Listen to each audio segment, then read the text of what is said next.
third stop of this 9-game road trip brings the Orioles to Cleveland. It's a new city, and the O's are looking for a new start. And tonight the club will hand the baseball to Mike Wright, who's looking to start the series off on the right foot. The 26-year-old has allowed only 2 earned runs in each of his last 2 starts. Can he keep it going, looking for his 3rd win of the year? We'll find out next on Massa.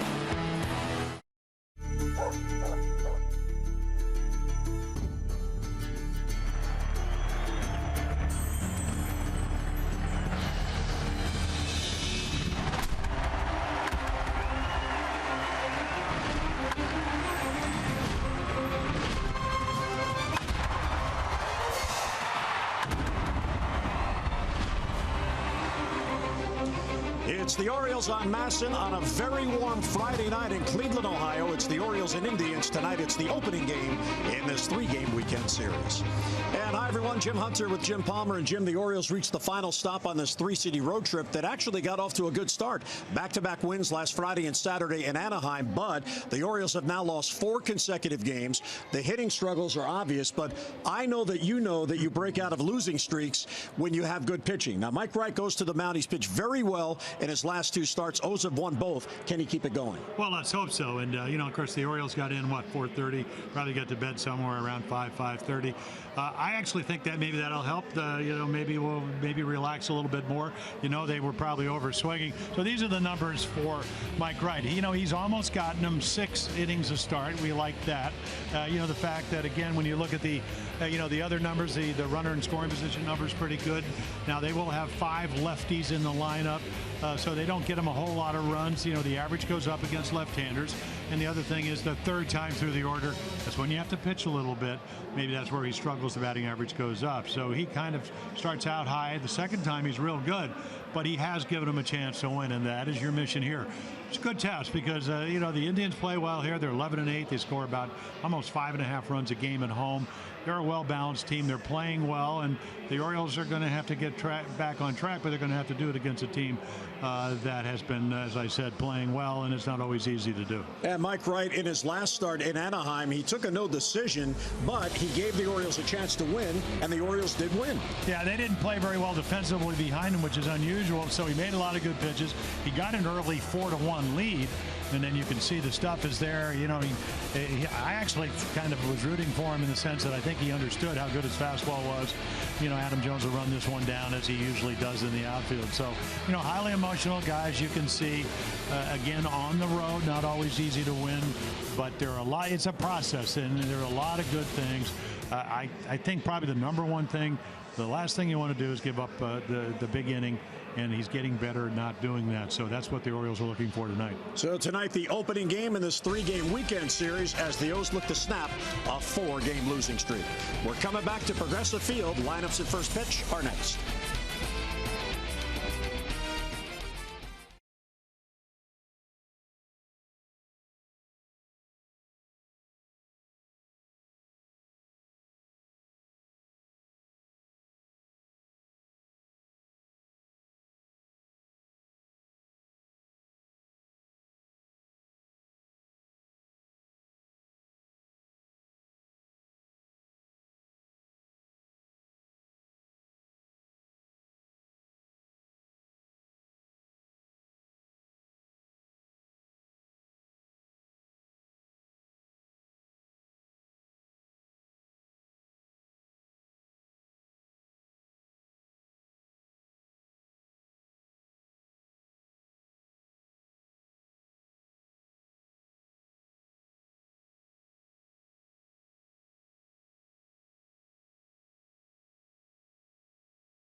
And Jim, as the Orioles come into Cleveland, they're looking to break out of the offensive slump, and I guess the first step in doing that is making better contact. Well, it is, and I had a chance to talk to Scott Coolbaugh. A lot of people saying, boy, he's under pressure as a hitting instructor. Boy, he's about as, what did Stuart Stott used to say, as cool as the underside of a pillow. I mean, he just figures there's a certain rhythm to hitting, and we had a chance to talk to him before the game started today. Well, I think just bring back some positivity to our lineup a little bit. We've gone through some tough times the last 3 days, and everybody wants to talk about the strikeouts and things of that nature. But, with all that being said, we still had opportunities to win all 3 of those games in Houston with one swing of the bat with guys in scoring position, and it may have been the change of each one of those games. So we're just not scoring enough runs right now. The guys know that. We've done a great job this year of creating opportunities and being pretty good at those situations. And the last 4 days it hasn't worked out so well for us, but we'll get back on track. Just stay positive with them, and we're too talented of a group not to have success in the season. Yogi Berra once said, "I ain't in no slump. I just ain't hitting." Is that the way you see the Orioles? Yeah, I think that we all knew coming in there's going to be times in the year that we're going to be faced with some adversity. And I'm actually kind of embracing the adversity right now. I think it's good that a team has to be challenged every once in a while. You can't just go through a season where you think it's going to be a breeze. This is going to teach us a little bit about our mental toughness, about how to grind out through it. And again, I take a season like a rehearsal for the playoffs. You go through certain different things all through the year.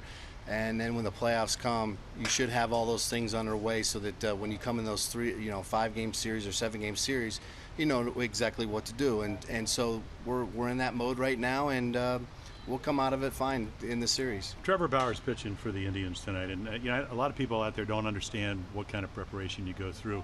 If you walk down the hallway, you'll see the tee work, you'll see the soft toss, but hitting the ball to the opposite field, maybe subjugating your ego a little bit because this is a home run hitting ball club, is that a mental or a physical thing? Well, I think it's a little bit of both. I mean, hitting is mental and it is physical. When you're not feeling good about your mechanics in the box, it's hard to create a positive mental outlook on what you're trying to do. A lot of times you're not seeing the ball well, and it's tough to take the ball the other way, just not seeing the spin. And for me, it's about just getting back to who we are. We are a power hitting team, but we are a team that can take the walk. We can take advantage of situations with men in scoring position. We just have to slow it back down, make sure that we fight for a good pitch to hit. And if we do that, good things will happen. I pitched for almost 20 years, and we always show the pitching coach going out to the mound or on the bench. Have you ever thought about going out to home plate in the middle of an at-bat? Oh, I wish I had a microphone in the air, so I could just tell him, hey, slow it down, or take this ball the other way. He's going to throw you away. But you trust the players. These guys are very good. They have a lot of talent. It's tremendous talent in this lineup. I wouldn't want to be around any other group of guys. As bad as it seems and as good as it can get, it's a great group, and I'm pleased to be around them. It's just a matter of us just getting back on track, like I said, and fighting for a good pitch to hit. Yeah, I think the one big number, Jim, that I saw, you had all the strikeouts. We can talk about that ad nauseum. Was the runner in scoring position number. But something like 8 for 50 or 40 on the road trip. So again, not what they want, and they're one of the better clubs of actually getting runs in when they get the opportunity. Just haven't done that over the 5 games, but definitely the 4-game losing streak, longest of the year. So the opener of this 3-game series in Cleveland, the Southwest starting lineup for the O's. Southwest transparency, low fares, and nothing to hide. Adam Jones in the leadoff spot. That is not a misprint. Hyun-Soo Kim gets his 3rd consecutive start. He was 5 for 7 in his 2 starts in the Astros series. Machado, Davis, and Trumbo DHing. Reynolds in right, then Scope, Flaherty, and Caleb Joseph. And Trevor Bauer, he will, now that he's out of the bullpen, last year won 11 games, won 11-12 for him. A lot of fastballs. Now in that is also a cutter. He's got a good curveball. If you watch the games in Houston, his favorite pitch tonight might be the breaking ball, and he's got a big one. You can see almost a hit per inning, high ERA, coming off a game where he got roughed up by the Red Sox. But again, I mean, just a guy that attacks him. He's a very aggressive. The Orioles have handled him very well. He's never beaten him. 0-2 with what, 11 hits and 8 runs in 11 innings. So we'll see how it goes. But again, this is a guy because other guys just pitched better in spring training. They put him in the bullpen, and then with the injury to Carlos Carrasco, he got back into the starting rotation. And as this game gets underway, you saw the sun, the splash of sun behind the mound. So there's shadows towards the mound, then some sun, and then where Rajay Davis is in center field, back in the shadow. So at least the first inning or two, maybe a little tougher to see the baseball. Well, it's always been that way. I always thought that you could almost pitch into the 3rd or 4th inning till, in most ballparks on the East Coast, until the lighting really takes effect. So here's your leadoff hitter, at least for tonight. It's the 30th time in his major league career that Adam has led off. And he goes after the first pitch, and it's 0-1. And Buck Showalter asked why. He said the biggest reason was he just wanted to split up Jones from Davis and Trumbo, so 3 consecutive free swingers don't follow each other in the lineup. And a good take there, 1-1. Yeah, not your ideal leadoff man unless he gets on. He's walked 12 times. The average obviously at 223, not where he wants it. And I think that's the difficult thing for hitters when you get off to a slow start. Adam in this case was hurt. The average actually, it doesn't go up if you walk, but you get better pitches to hit, and that's, you don't want to be hitting 223. Ground ball towards the middle and a base hit to center field. So Adam Jones gets on with a leadoff single. He loves that leadoff spot. Well, you're right. I mean, the bottom line, I think that this is kind of maybe a subtle way for Buck Showalter to tell Adam Jones, who's been swinging pretty much from his rear end, hey, leadoff guys, you look at pitches, you use the ball right there. Got a nice change up to hit. There weren't a lot of hittable pitches, to be quite honest, in Houston. Even though you could see last night in the 8th and 9th inning, the Orioles actually put some pretty good bats together. So, it kind of opens up some holes when you get on. And a typical Oriole team, they hit home runs, but they also create run scoring opportunities. Kim batting second. He'll take strike 1. For the first time in his big league career, now 3 consecutive starts. Yeah, and I think if they would, again, their advanced scouts would say you don't want to get behind him. I mean, he's a very just seems like that hit him, and boy, just hope that that's not going to really do something. Got him somewhere. He's taking everything off. He's got the wrist and the elbow. Boy, anytime anybody ever gets hit or you foul a ball, we go back to what J.J. Hardy did to his foot. He's been disabled since what, May 3rd. So a sharp breaking ball gets the top of the back foot.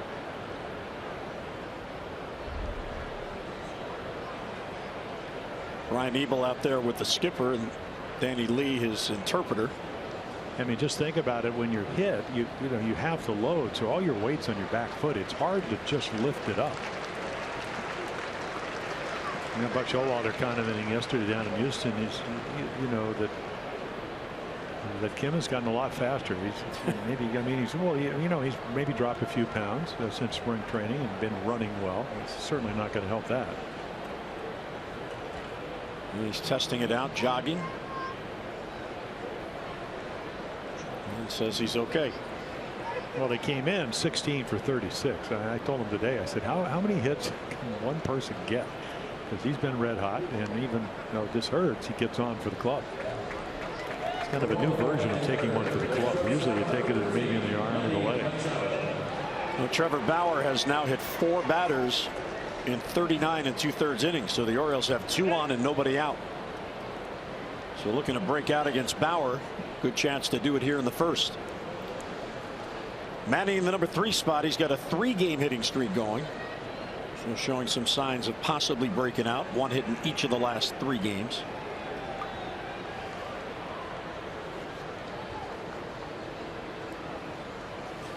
And a base hit to center field, and the O's are going to get the lead. Adam Jones around third. He will score easily. Throw goes to second base, and Manny Machado produces, and the Birds break on top. Well, it's all about getting good pitches to hit, and when you get them, and this is going to be one. I mean, it's fastball right down. I don't know what Broadway is here in Cleveland, but that's where it ended up. Man, he doesn't miss those type of pitches. Again, what did Adam Jones say? Look, oh, I am so happy to get out of Houston, and certainly offensively, that's been the case. So Kim goes to second, Manny at first, still nobody down, and here's Chris Davis. So the O's get Mike Wright a lead before he takes the mound. Well, they did that in Anaheim. They led off Rickard and Machado with back-to-back home runs. And before the third inning, Santiago starting that game, he would actually leave it, get thrown out of the game. He would throw 3 home runs. Didn't like the strike zone. So a chance for a big inning. And a strike in the inside corner for a 1-1 count to Davis. Bauer is out of Santa Clarita, California. 5th season. He was drafted in the first round out of UCLA by Arizona in 2011. Oh, out of UCLA, and he was the 3rd player taken. Power arm, you know, unusual. Does the long toss where he throws the ball about 300 feet. Very critical of maybe a little bit uncoachable when he was with Arizona, which is why Cleveland was able to acquire him. I still think at age 25 he's just still learning how to pitch. Yeah, you can see in college, if you have outstanding stuff, which he does, how that would enable you to get by hitters. Well, he has a nice mix. He has like 5 or 6 pitches. Now, can you command them? I think that's the big thing you find at the major league level. It's great to have cutters and curveballs and changeups and whatever, but can you keep them out of the middle of the plate? Can you keep them, you know, at the knees to the high ball hitters and up to the low ball hitters? You can see, I mean, great attempt right there trying to throw it up and in. If it's probably 3 or 4 inches lower and it's maybe an inch or 2 more to the right, it's probably strike 3, but he missed. And now, I mean, there's a lot of pressure here. He's got to throw a strike to a guy that with one swing can make this game 4-0. Runners don't go on 3-2, and it's fouled back. Take a look at the defense here in Cleveland for the Indians. Ramirez, Davis, and Chisenhall, and another #1 draft choice, now playing the outfield. Uribe, Lindor, Kipnis, Napoli. We see him everywhere. Jimenez. When we were in Texas, he was on the disabled list, traded over to Cleveland. Here's the 7th pitch in this at bat, about to be made to Chris Davis. Well, Chris got a good pitch to hit up out over the plate, which is where his strength is. And we'll see if he wants to try to get into another area. But again, 3-2. Upstairs, ball 4, and the bases are loaded, and still nobody out. Well, Bauer began the year in the bullpen, then went into the rotation, and it started out okay, but then he pitched at Boston against that red-hot Red Sox lineup. Well, that'll put anybody in a slump the way they're hitting the ball. You know, again, you can look at all the numbers, and you know, of course, the last one is in Boston. All the other numbers are all right. And again, if your team is scoring a bunch of runs, and they do that at home, not as much on the road, about a run and a quarter less. And they also, you know, the other thing is, and they got to play Cincinnati. They played Cincinnati 2 at home and 2 on the road. They scored 44 runs in those 2 games. So some of the offensive numbers, you can't take it away from them. But when you talk to some of the Cleveland people, Cincinnati does not have much pitching, and the Indians took advantage of it. The Trumbo with a big chance here, and he'll take a strike breaking ball in the outside corner. Yeah, the more you see of Mark Trumbo, you realize he is his strength is up. So again, if you're Trevor Bauer, and I'm not saying this is easy to do when you've already given up a run and the bases are drunk, so to speak, full of people, you got to keep the ball down against Trumbo or you get yourself in trouble. Trying to go the other way, and he lines it foul. Nice play by the ball boy. And the one thing about it, if you're in trouble with one swing, I mean, you can change the course of the game. But the other thing is, I know this sounds maybe a little bit strange, but when you're struggling and you think you can strike somebody out, sometimes it's a good way to try to get out of innings. And that's what he's going to try to do here. And the first hitter he's been ahead, 0-2 on Trumbo.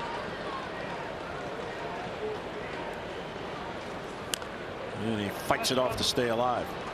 That's a really good foul ball by Mark Trumbull, because that was a good hook. And he's got them. Well, they sure saw enough of those breaking balls in Houston.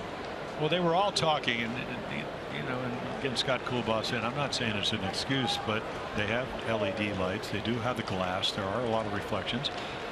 And so maybe it was hard to see, and then they made great pitches. And that's a bad combination if you're trying to hit. Another 0-2 pitch to Trumbo. And he got him. Swung at the breaking ball in the dirt, so Trumbo down on strikes for the first out. Yeah, kind of a familiar scenario, because this is what Houston did.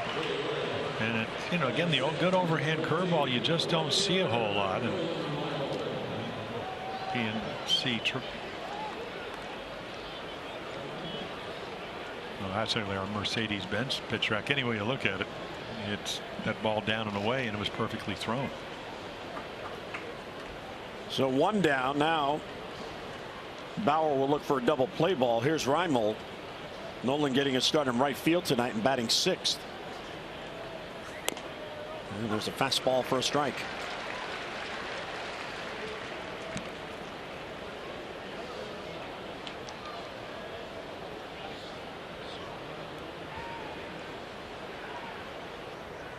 Nolan 2 for 11 on the trip with a couple of RBIs. An RBI chance here.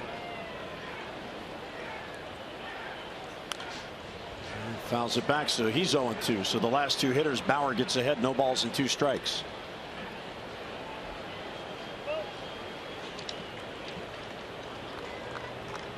Yeah, the one thing you look at, and this is what he's trying to attempt, I mean, he came in with 37 strikeouts in 39 2/3 innings. Yeah, so when you get a power pitcher in trouble, and he gets ahead, as you mentioned, that's what he's looking for. And he got him. Another breaking ball off speed, so back-to-back Ks, and he is 1 out away from getting out of major trouble. Yeah, another great curveball. So he did watch the advanced scouting reports and the film. I mean, there's so much video available now. You still have to go do it, and that's exactly what he did. Mercedes-Benz Pitch Tracks, presented by Mercedes-Benz, the best or nothing. So it's up to Scope to add to the lead here. O's had a run in, 3 batters in, and then Davis walked to load the bases. Now the bases loaded, 2 down.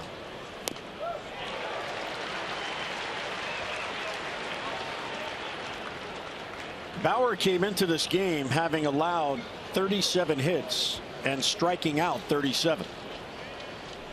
You don't often see a pitcher have the same number of Ks as he does base hits allowed.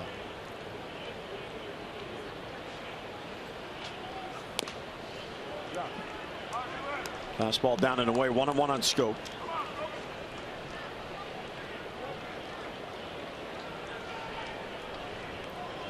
Bauer, in his 5 starts since he joined the rotation April 30th, has gone 2-2. Yeah, you just never ever know when you're going to get in a jam, or you're in, a clutch hit here will just, change the whole complexion of the game for the Orioles. And of course, if he's able to get Scope out. And a base hit towards the middle. It gets on through. Kim will score. Machado will score.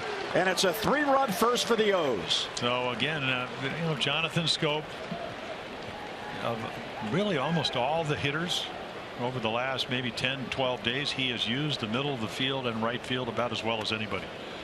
And he just gets a cutter. They go away from the curveball. It stays up enough, and he pokes it right back up the middle. Kipnis can't get it. Lindor can't get it. So a huge, and I mean a huge, for a team that's struggling offensively, base hit with 2 outs. Davis stopped at second, so Scope with 2 RBIs. He now has, in the month of May, 17 RBIs. Here's Flaherty, a swing and a miss. And Trevor Bauer has all the pitches. I mean, there's a perfect changeup. I mean, like I said, he's got the cutter. Seen a great curveball, good velocity on his fastball. But if you pitch in the middle of the plate, you take a team that's struggling and all of a sudden turn them into a pretty good hitting ball club. Well, 3 hits in this inning, and they've all been singles to center field. So using the middle of the field, as you alluded to in your chat with Scott Coolbaugh.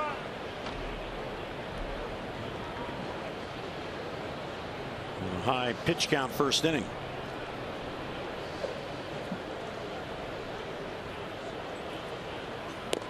Check swing, and it's a called strike anyway.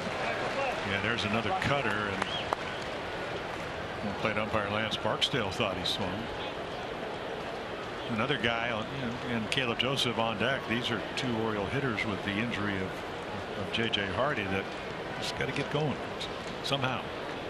Yeah, maybe a jam shot. Try to make contact here with 2 strikes. Put the ball in play. Didn't even offer it, that curveball. And it bounced in front of the plate. Jimenez a nice job. One of the things that is so strange about the Orioles' start to their season, we know how dangerous they can be when they're swinging well. They played 45 games and they've scored 2 runs or less in 14 of the 45 games, including last night. That's almost a third of the games scoring less than 2 runs. But they put a 3 spot up on the board here in the first. Well, because they don't steal bases. They're not a a lot of teams that are slow. I don't think the Orioles are a slow team. They're just not a team when you hit home runs that you want to give up outs. Buck Showalter's not going to do that. They're not a station team. They can go from first to third. They can score on singles from second base. It's just they strike out a lot. Nothing happens. Good take, ball 3. Some at bat for Flaherty. Well, he's trying to strike him out. That's what happens when you're struggling in the first. If you're Trevor Bauer, you just want to go sit down. I mean, really. I mean, sometimes you want some kind of safe harbor, and that's the bench. Well, the runners will be off as Flaherty awaits the 7th pitch in this at bat. And he fights it off to stay alive. Bauer, as Jim mentioned, was the number 3 pick in that 2011 draft. Garrett Cole, his teammate at UCLA, went number 1 overall to the Pirates. And the left-handed pitcher Danny Hultzen went to Seattle. He's out of the University of Virginia. Bauer went 3rd to Arizona, and Dylan Bundy went 4th to the Orioles. That was in the 2011 draft. Runners will go, and the 8th pitch to Flaherty is hit to center field. Will it fall? Davis is there, and it hangs up for him, and he makes the catch. Flaherty hit it well. Big inning for the Orioles and a good start. They put a 3 spot on the board. Mike Wright goes to work with the lead.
Dog night. We may have to send out for a few. Let's get a look at the Indians lineup for tonight. Birds with a 3-0 lead. Santana, Kipnis, and Lindor with Mike Napoli in the cleanup spot. Home run and 4 RBIs in his last 3 games. Ramirez is in left, and Uribe and Chisenhall. Jimenez the catcher, Rajay Davis in center field. So the 8th start for Mike Wright. He gets presented with a nice 3-0 lead. A lot of fastballs. We see 91. We saw 96, 97 on occasion when he goes to the 4-seamer. Again, a little bit of it's kind of like a slurve. That's the breaking ball, change up. And you can see a few more innings innings pitched, 30 strikeouts, a little bit more of the fly balls, and then of course 5 lefties in the lineup. We'll see how that 368 number comes into play tonight. Carlos Santana is DHing and leading off, and one reason for that is his ability to draw walks. 29 walks, which is second most in the league. And his inability to drive in runs, hitting 195. So they put him up there and let somebody else drive him in. Yeah, one of those, I mean, it's unbelievable. I mean, he struck out 23, usually strikes out, what, about 140, 50 times. Yet he has such a discerning eye. He makes you throw the ball over plate. It's just a disconnect there somewhere along the line. Switch hitter, a lot of power. And really good from this side. You don't see too many left-handed hitters, and we've seen him go into the hedge straightaway center field here on high fastballs, really right around the Indians at the letter. It's the shrubbery out there. Yeah. There it is. The shrubbery. Creates a nice batting eye for the players. Down and in, 2-2. Dennis Michael Wright, Orioles 3rd round pick back in 2011, same draft that Bauer went. He pitched in college in East Carolina.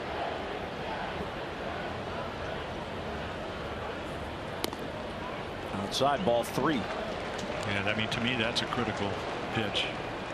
A bunch of fastballs, and you try to drop off a curveball. Now you're a changeup, and now you're 3-2. You got to throw a strike. He's going to look fastball. The last thing you want to do. I just found in over 4,000 innings, it's harder to make a good pitch 3-2 than it is 2-2. Because you don't want to walk anybody. You got to throw from more of the plate. Center field off the end of the bat. Adam Jones has a play. So Wright will win this battle. Adam has it for the out and 1 away. Take a look at the Orioles defense here at Progressive Field. Kim, Jones, and Reimold. Flaherty, Machado, Scope, and Davis.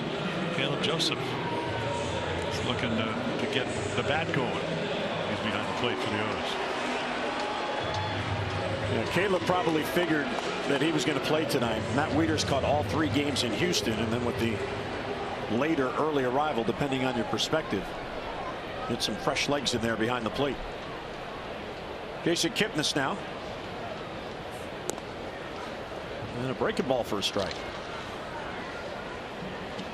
Jason Kipnis was the Indians' 2nd round pick back in 2009. There's Wieters on the bench with the skipper.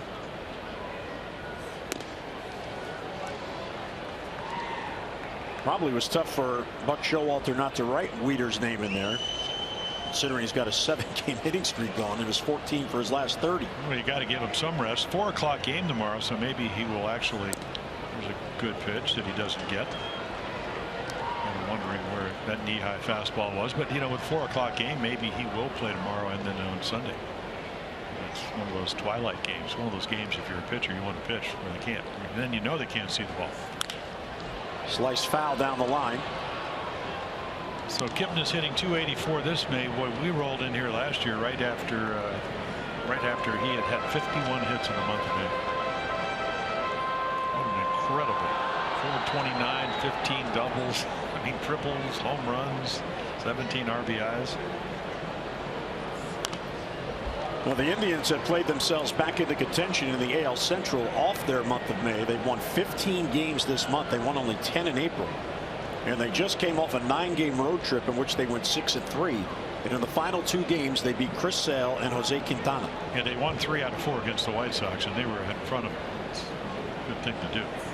And he struck him out. Real good off-speed pitch from Mike Wright. Well, you know, your catcher's real important. He calls pitches a lot of the times. Look where the target is. I mean, Caleb Joseph gives him a great target, and he throws the ball right there. Again, when you get to 2 strikes, how many times have we seen Houston Orioles hitters chasing balls out of the zone because of the fact that the count was against them? You know, you reverse the count, they just take those pitches and they look for a fastball. When you get ahead, such a key to pitching. Here's the youngster Francisco Lindor. And he'll look over strike 1. Just 22 years old and in his 2nd season. What a player this kid is. Out of Puerto Rico, Caguas. And we just saw Carlos Correa out of Puerto Rico for the Astros, and here's Lindor. He was from Ponce. Ponce's kind of go over. When I played winter ball, I played in actually San Juan, but for Santurce. You had 2 teams back then. And Lindor was saying, he said, it's just not the same. Back then, Clemente would play. A lot of major leaguers would, that's how they get in shape for the season. I said, what do you do? He said, just train. Everybody has their own trainer now. Really good hitter, player, switch hitter, can run, do a lot of things. Well, Correa and Lindor, they battled it out for the Rookie of the Year last year. And they both came up in the middle of the season. Brad Mills on the right, Terry Francona, the manager, on the left there. Check swing, appeal to third. He went too far. There's a strikeout to end the inning. So after the Orioles give him a 3-run lead, Mike Wright has a 3-up, 3-down, bottom of the first.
Of the game, Cora Coates of Najimori has won $500 for being selected and will win $500 more for every Orioles home run hit tonight. Play home run riches scratch-offs and win up to $50,000 or enter your non-winning tickets for a chance to be the contestant of the game. Visit mdlottery.com/baseball. Those fans here in Cleveland, and when I walked over to the ballpark today, quite a few were out for lunch. And here is Caleb. Caleb, the only Oriole not to bat in the first. And he'll take ball 1.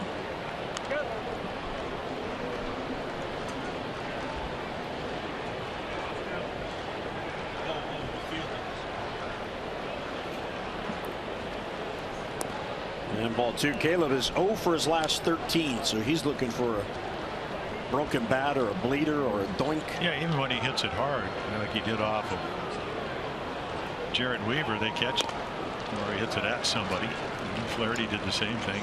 He hit the ball as hard to end the first as anybody, but hit it right to the center field to Roger Davis. And well, 2-1 to count. Bouncer to third, played on the side by the veteran Uribe, and he gets it across for the out. Progressive Field here in Cleveland, and Jim, this has proven to be a very good ballpark for hitters. Well, it has, and we told you Cincinnati came in here and gave up 28 runs in 2 games. So, batting average high, runs game high, ERA because of that, of course. And if you talk to anybody that ever plays here, a lot of it has to, whether you go to like Chicago, Cleveland, right, Lake Erie, just a couple of blocks from here. How's the weather in April and May? I look at those numbers and I figured the weather's been a little bit warmer. Maybe global warming has finally hit Cleveland. Progressive Field. Balls flying. Pitchers don't like it. By the way, did you see they were filming a movie outside the ballpark today? Fast and Furious 8. Oh, is that what it was? That's what Did you walk out the set to get in the shot? No, I didn't. And Adam Jones goes the other way. He's 2 for 2 in that leadoff spot. Well, up the middle and then the other way. Let the ball travel. Use the whole field. Jonesy's 2 for 2. Well, fans, on Monday you can celebrate Memorial Day at Oriole Park. The Birds are back home to take on the Red Sox 1:35. All fans will receive an Orioles Memorial Day t-shirt. So kick off the unofficial start of summer by honoring our nation's heroes and enjoy a great afternoon with family and friends at Oriole Park. And good tickets are remaining, but they're going fast with the Red Sox in town. So reserve your seats now. Orioles.com or 888-848-BIRD. Here's Kim who swings through it. So Adam Jones with a 2-hit game. He had gone 9 games without a multi-hit, and he's 2 for his first 2 tonight. Yeah, he lead him off and becomes a punching Judy. It's a baseball term for hitting him softly. We'll like that tomorrow. And he's got probably, another 3 at-bats tonight. Kim was hit by a pitch his first at-bat. Kim, his last 10 days, showing why he should be in the lineup as we look at our Jeep Inside the Numbers. Well, again, he's hot. And you can see some of the hotter averages in the major leagues, and Joey Rickard, he's hitting 350, the 21st of April and 208 since. Still a very good defensive player, but Kim gets a chance to play. We need runs. And that's what we saw. You have a lot of guys, they swing through that breaking ball, and he just, something that he did in South Korea. He could hit for power, he could hit for average, but he could also keep bats alive. A lot of hitters will swing through that ball, and then Bauer gets a strikeout. Kim battling here, the count 0-2.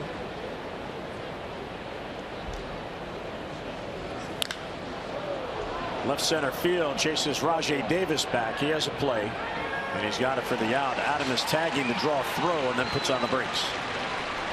Yeah, might have gone back a little earlier. He might have even got a better jump.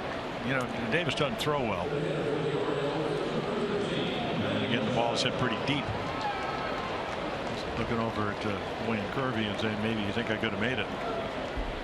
Would have been close, but the throw was offline. There's Manny Machado.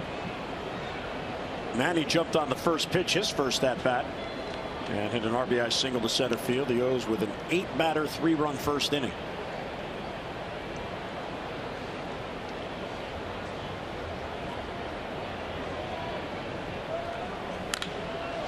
And Machado has a base hit off Uribe's glove, and Adam Jones is going to make it to third.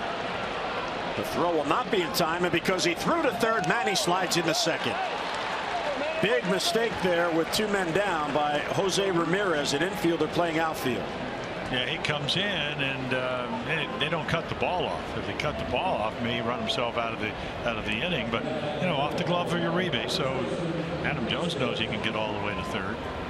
And here comes Ramirez. Barrett hands it. See Lindor coming over, but it's a very short throw, so the ball goes by him, and he doesn't cut it off, and then the Orioles get the bonus. Good base running by Manny. Good hustle. Now who do you want to pitch to? You're already down by 3. Do you want to pitch to Davis, or do you want to pitch to Trumbo? One of those gambles you have to take early. There's a pitch to hit in the middle of the plate. Davis drew a walk his first at bat. The Orioles tonight are the only team in the AL East that is playing out of the division. The Red Sox are in Toronto and the Yankees are in Tampa. Up and in, ball and a strike on Chris. Orioles are 2 games back of Boston, but only 1 in the loss column.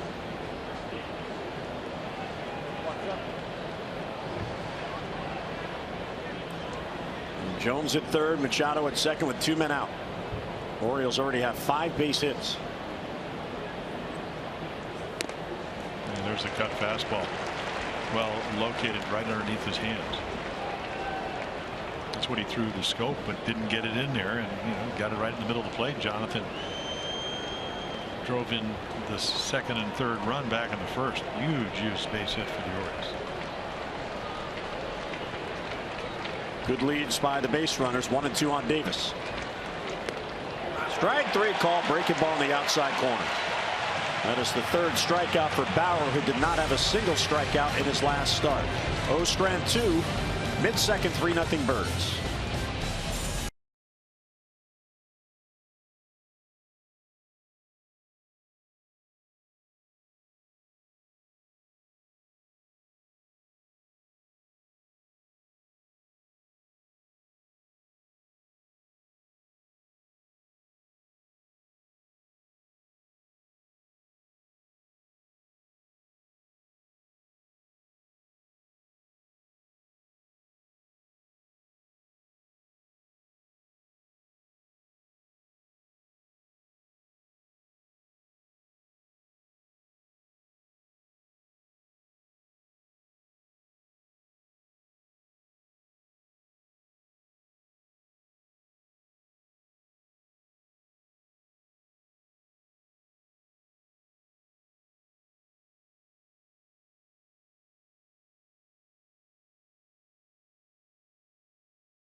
One to look forward to Miller time later in tonight's game, brought to you by Miller Lite. Mike Wright at 3 up, 3 down, bottom of the first, looking to even his record at 3-3. He has wins against Boston and against Detroit, and he has allowed 3 runs or less in 3 of his 7 starts. First time he's ever faced the Indians.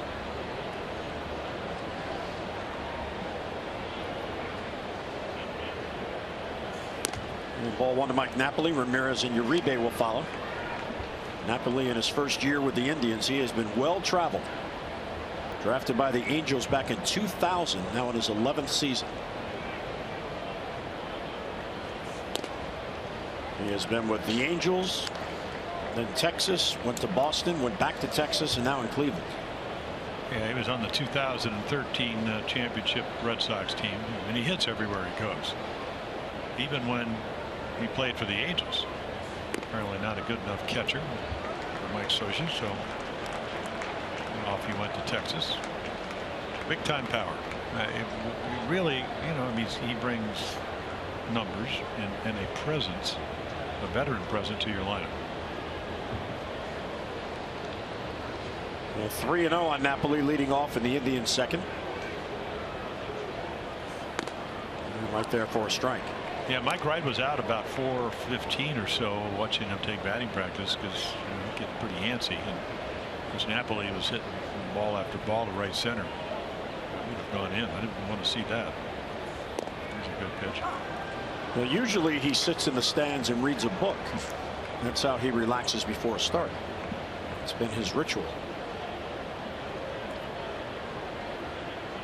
So from 3-0 to a full count on Napoli. Hard hit ball to Manny. Oh, he gloved it. Plenty of time with Napoli running, and Machado makes the play for the out, 1 down. I'm thinking, you know, I threw some balls where either Aparicio or Cal or maybe Mark Belanger drive them into left field. That's what this one does. It is smoked. Manny able to get it. Bad luck for Napoli. Good luck for good fortune for Mike Wright.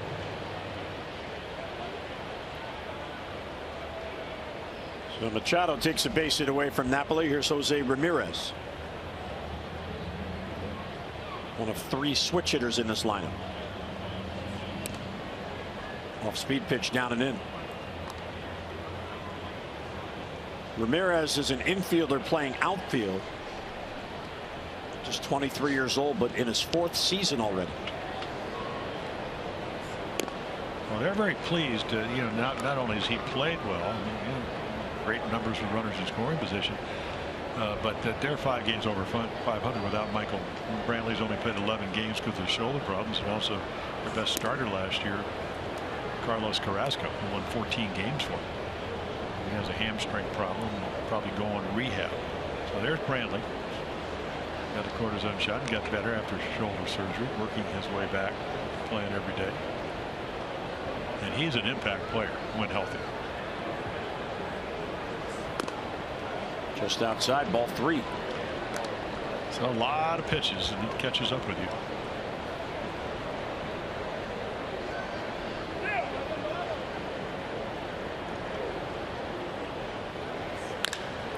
That ball's hit towards the gap. And it gets down for a base hit, and it goes all the way to the wall. Ramirez has tremendous speed. He's going to pull up at second base with a 1-out double.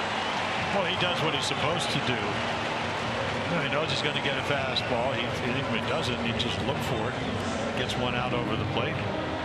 This is what Jason Kipnis did when he got 51 doubles. He just kept hitting balls up the gap.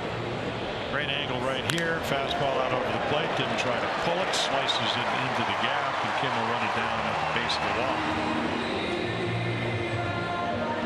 So 3-1 pitch. He gets one to handle. His 10th double on the year. 13th extra base hit.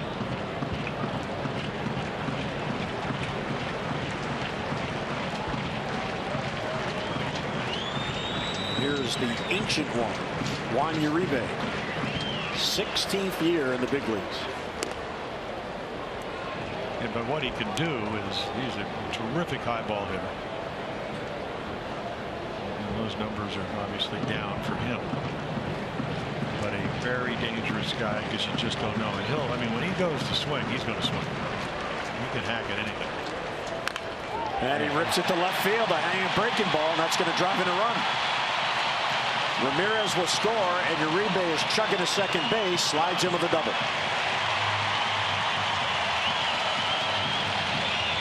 So back-to-back doubles gets the Indians on the board and gets the crowd into the game. Yeah, you get behind Ramirez. He's looking fastball, and then you hang a slider.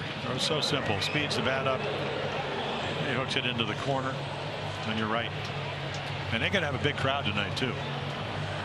They're after around 14,000. Looks like they're going to have 30,000 here, maybe 28,000, somewhere in that range. So it's all, we saw the Orioles do this, it's all about getting good pitches to hit. The count has a lot to do with it. Here's Chisenhall, first ball swinging.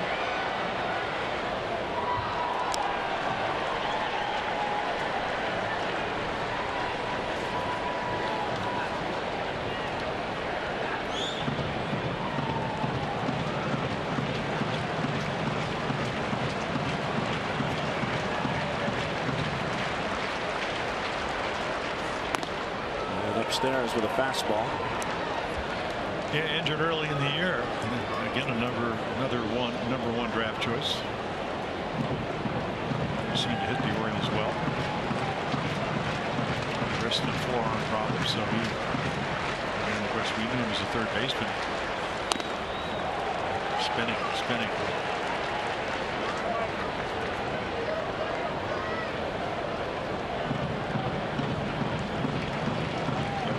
Ramirez, Hager to Uribe, and now into a hitter's count again, Chisenhall. Exactly what you don't want to be doing.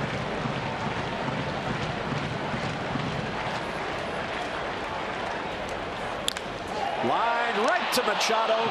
Throw to Stoke, can't get there in time. Another hard hit ball right at Manning. Yeah, and that's going to continue if you keep pitching in the middle of the plate and you keep pitching from behind. So the luck factor right here. Cincinnati has a quality at bat. They don't get the double play because Uribe gets back. But easily could have been a base hit.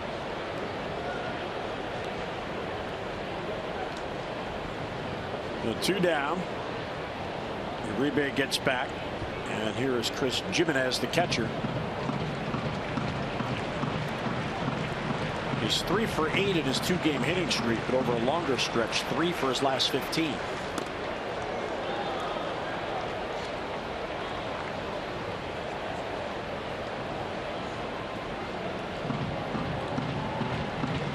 Wright trying to get out of this with just the 1 run.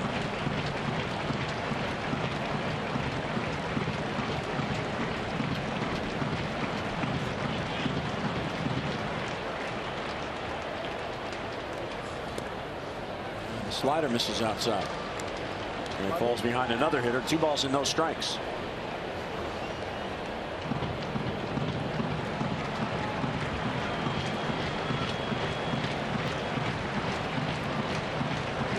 Back-to-back doubles have plated a run for the Indians. Who's got their 3 in the top of the first.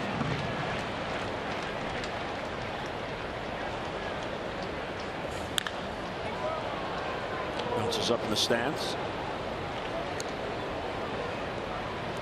This is a nice ballpark to watch a game. You have the several unique aspects of it. The lower bowl. Then you have the bleacher out there in left center field. You've kind of a picnic area in front of the bullpens in right center field and the right field bleachers. And then you have the backdrop of the city, open center field. To center field. That chases Jones. He's going to get there. And Adam runs it down for the final out. So Mike Reck gets out of it very inexpensively. We'll head to the third. The Orioles in front.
The 4-game losing streak, which still is intact.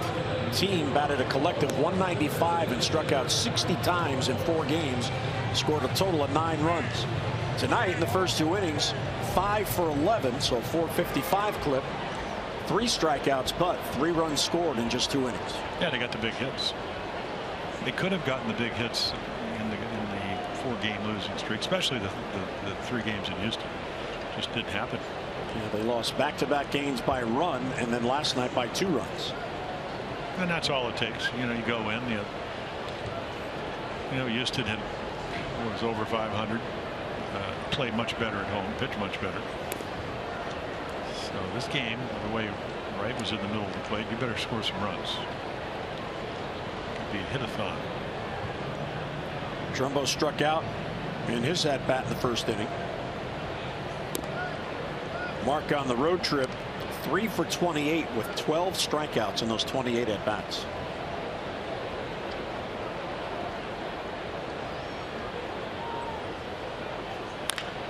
Chopper towards the hole, and it squirts on through for a base hit. So Trumbo gets on with a leadoff single in the 3rd. Next Sunday, June the 5th, don't miss this season's next Kids Run the Bases event as the Orioles take on the Yankees 1:35. As you know, after every Sunday home game, all the kids 14 and under can run the bases at Oriole Park. So why not make every Sunday Family Day at Camden Yards? Come on out and enjoy a great afternoon of Orioles baseball and cap it off with their kids getting a lifelong memory of running the same bases as their Oriole heroes. For your tickets, Orioles.com, 888-848-BIRD. 0-1 outside. So he fell behind Trumbo 2-0, and Trumbo gets a base hit. Now he's behind Reimold. Yeah, he's trying to use all his pitches. It's just, that was a change up. It ended up in the middle of the plate. And again, it was up. Mark Trumbo doesn't miss too many high pitches.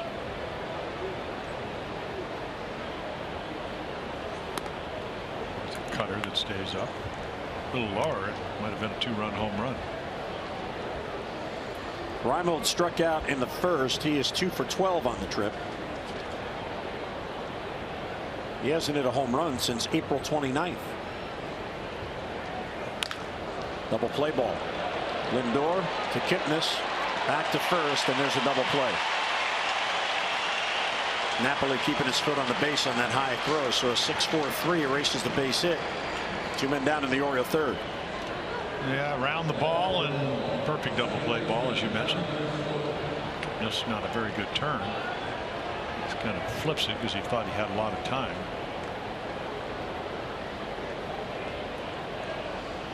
Adrian Johnson, the umpire out there, do you think he critiqued it? This was laughing after whatever Johnson said. Swing and a miss to Scope. John had a huge 2-out 2-run single in the first to make a 1-0 lead 3-0.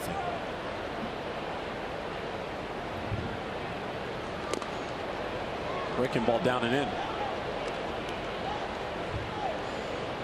Bauer was traded to Cleveland in December of 2012, the following year after he was drafted. This ball's trouble to shallow right, and it falls in there for a base hit. Scope is 2 for 2 as he dunks it in the right field for a 2-out single. Yeah, you need a couple of those in Houston, just couldn't get them. Perfectly placed. And right off the trademark, Kipnis can't get it. There you go. That about sums it up. You got to be kidding me. I make a great pitch and that happens. Well, when you're on the mound and that happens and you see it go off the bat, you just know nobody's going to be there, and that's the result. Not a bad pitch, but a bad result. Good change up there. So the Orioles in their first 3 innings have had multi-hit innings in each. They already have 7 base hits in this game. And even Ryan probably had as good a bat as anybody in the first, but hit it right at the center fielder. He needs a doink. He needs a little jam shot. 14 hopper through the infield. Pops it up. Uribe at third is calling. Mile high this pop up. It finally comes down. Well, Flaherty's over 2 in the inning ends. Couple of hits, 1 left. Mid third. Wright goes back to work.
Masson is brought to you by Southwest. Transparency, low fares, nothing to hide.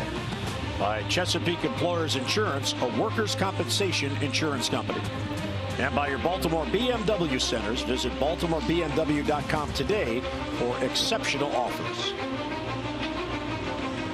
Beautiful day and now evening downtown Cleveland. City's all crazy for the Cavaliers. And why not? They're playing tonight, playing the Raptors, I think, at 8:30. Game 6 with a 3-2 lead. The Warriors down 3-1, won last night. They forced game 6. But Raji Davis, every year it seems like he's got a different uniform on. Tigers the last couple of years. Up foul back this way. Jim Palmer's ready, and he ducks. Wanted to dive out of the way. Well, we have your prop ball here just in case you need it. I almost lost it today, though. It fell into the basket right below the booth, and the crew was nice enough to get it for me, just in case you need it. I have to take better care of that for you. Davis is first at bat. He's batting 9th. Well, that's better than at the old ballpark here. That mistake down by the lake was huge, where somebody wanted to be like a ball. I think he was on LSD, jumped onto the screen, wanted to know what a ball felt like rolling down the screen. Didn't go well. And he got him. Real good pitch. Third strikeout for Wright. You know, for Mike Wright, it's about command. You know, it's obviously learning at this time. And here's the good slider. He gets, again, because of the strike, he gets Raji Davis to chase. It is very difficult when you're way over on the first base side to really throw a breaking ball that's a quality breaking ball that really is going to be in the strike zone very long, because you're so far to this side, and he has a tendency just to go over towards the Oriole dugout. So the only way to get it over, it kind of spins. That ball's ripped but foul. There you go. That is a big standing room section down there. Seems every year when the Orioles come back, they add something. Well, that'll get them paying attention down in the corner. The corner, Carnegie and Ontario. And it popped up weakly the other way. Manny will call. And he's got it for the out, and 2 men down. Catch everything all season long by following Masson Orioles on Twitter. You can check out highlights of the game, go behind the scenes, and enter to win exclusive prizes. That's at Masson Orioles on Twitter. Or you could follow the Hall of Famer. Tweet. At Jim Palmer 22. What is it? At Jim 22 Palmer? Yeah, that's it. Where he puts out his fact of the day about the Birds. Factoid or not. The factoid from the Hoffer.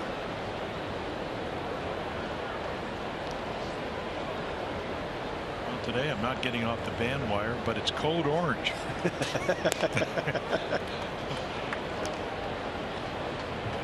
Yep. I see what you did there. You're playing off Adams' post-game comments last night about jumping off the bandwagon because of a bad series. Well, he wasn't talking. I mean, he was talking to the writers and the media. Oh, so the media jumped off the bandwagon? No, he just didn't want us to. Whatever Adam says. He's the leader of this team. Hard hit ball off the glove of Davis and in the right field. And Kipnis got ahead 2-1, got a pitch to hit. You got to hang a change up the middle of the plate. You know what they're trying to do is pitch backwards, but at this level against good hitters, and Jason Kipnis is right in that category. You don't get away with that pitch. A lot of line drives at people so far. There's the change up. It's not a particularly well located one, and it almost kills Chris Davis.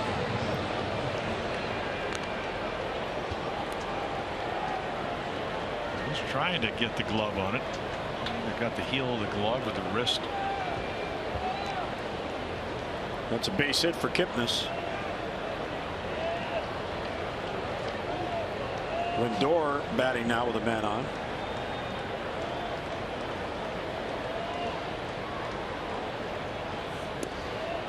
And a breaking ball for a strike, 0-1. He's a little guy. And, you know, anytime you see somebody from Puerto Rico that's a switch hitter, that's a gifted infielder, you think of Robbie Alomar. He's in the Hall of Fame, but a bigger version.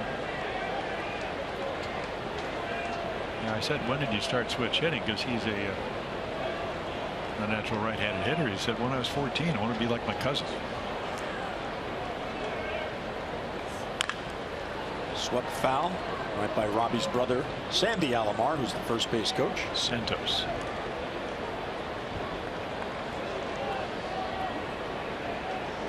Pitched against his dad. Sandy Sr. was a pretty good player. I remember him when I was a kid.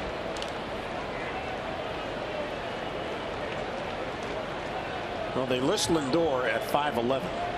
You're skeptical of that? No. I'm just saying, he's not. I mean, Correa's a huge guy. Manny's a huge guy. Trevor Story much bigger. A lot of the new wave of shortstops are, but he knows how to play. That's all Cal's fault. How about Ronnie Hansen?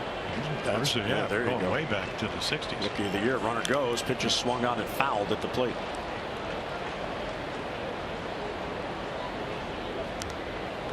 Of course, Cal, a great soccer player, great basketball player. He could pitch. For a guy that was scouting report said he's going to be the next Jim Palmer, he did pretty well at shortstop and third, don't you think? Everything worked out for him.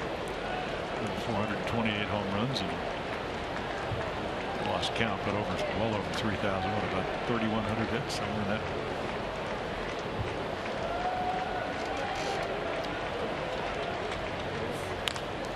This ball's lifted to left center field. Long run for Kim, but he gets there as it hangs up high enough. And Kim gets to it for the final out. Led to the fourth are Chevy do-ups, Caleb Joseph, Adam Jones, and Hyun-Soo Kim.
Brought to you by the RAV4 Hybrid. All-wheel drive and unexpected performance. Visit buyatoyota.com. That car would match your tie and your shirt. That'd be perfect. Yeah, I like this tie. Is that a Rick Dempsey? It's a Dempsey tie. TV tie. Remember back in the days when Demper would give us ties? Vaguely. Here's Caleb leading off. Fastball's upstairs. Caleb bounced out to third his first at bat.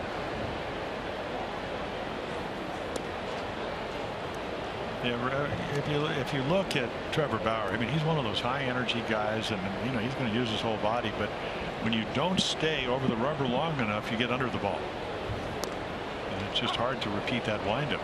Very athletic. That's what he's about. You see a lot of fastballs. He's gotten in trouble with a couple of change-ups and cutters that have stayed up. Good curveball though. Center field for Davis. Caleb retired and one away in the Oriole fourth.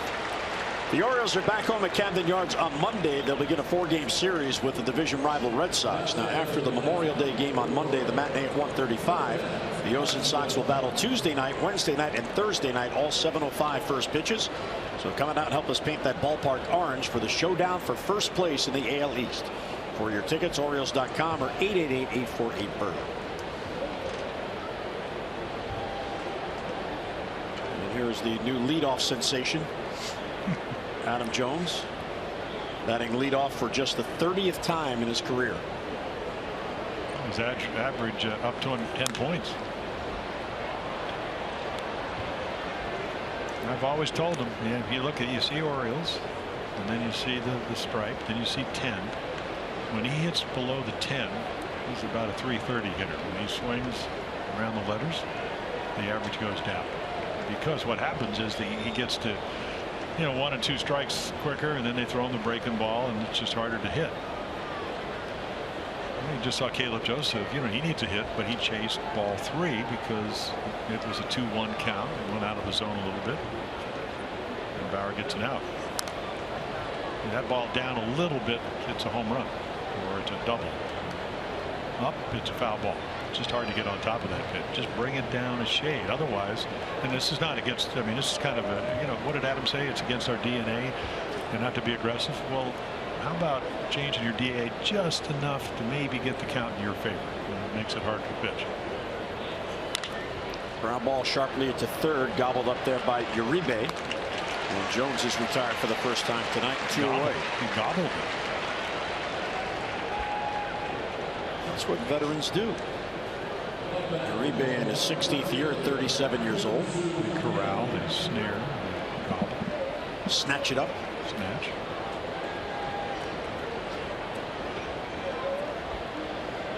He is a very popular teammate wherever he goes, and that's probably one of the reasons they brought him here to Cleveland, to add a veteran presence, especially with the young Latin players they have. He's also kind of a good luck charm. It seems wherever he goes, his team ends up in the playoffs. Uribe. With the Dodgers last year. So Kim once again works the count into his favor. Let's see if he gets a fastball. And got hit the first time, skied it deep to left field the next time. Didn't want to hit that pitch. Amazingly sharp for a limited amount of at-bats. That's a credit to everybody involved, certainly himself, for not playing as much as he thought he would when he first came over. Well, it's the Orioles' 46th game. It's only his 15th.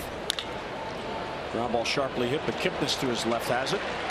And Bauer has a 3-up, 3-down inning. First time the O's have gone in order. Mid-4th in Cleveland, the O's have the lead.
By PNC for the achiever in you, and Christian Turnipseed, the closer at Delmarva, continues to have a good year, in particular with his command. 48 strikeouts to 14 walks. He is 8 of 9 and save opportunities. Drafted just last June out of Georgia Gwinnett College. So another one of the pitching prospects that the Orioles are getting a good look at in relief. Yeah, the Orioles, of the 17 pitchers they drafted, 13 were relievers. Hopefully they'll get some starters this year in the draft. Out of Powder River, Georgia. It's a big league name. I mean, where do you come from, Powder River?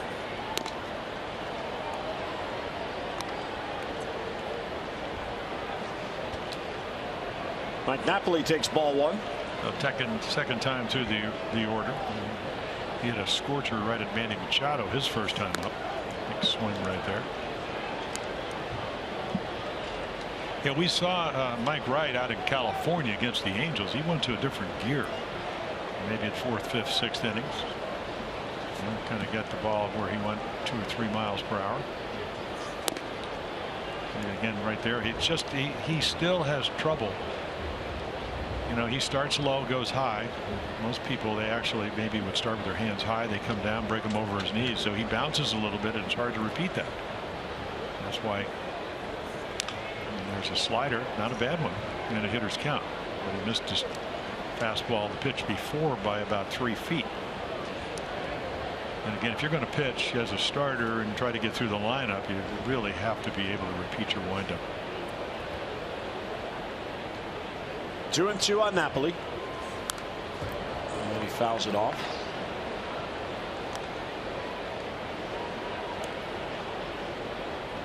And this ball almost over his head. I mean, you could see just the whole body came up to try to get on top of it. Of course, Mike Napoli's always been one of the better high ball hitters around. Tremendous power, straightaway power. Yeah. There it goes. Way out of here in left field. It's a 1-run game.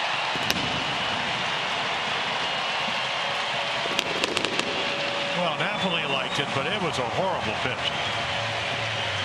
I mean, late on the fastball, if you hang a slider, I mean, that's pretty much the result. Now, it may not go out of the park, but you're going to have a good swing.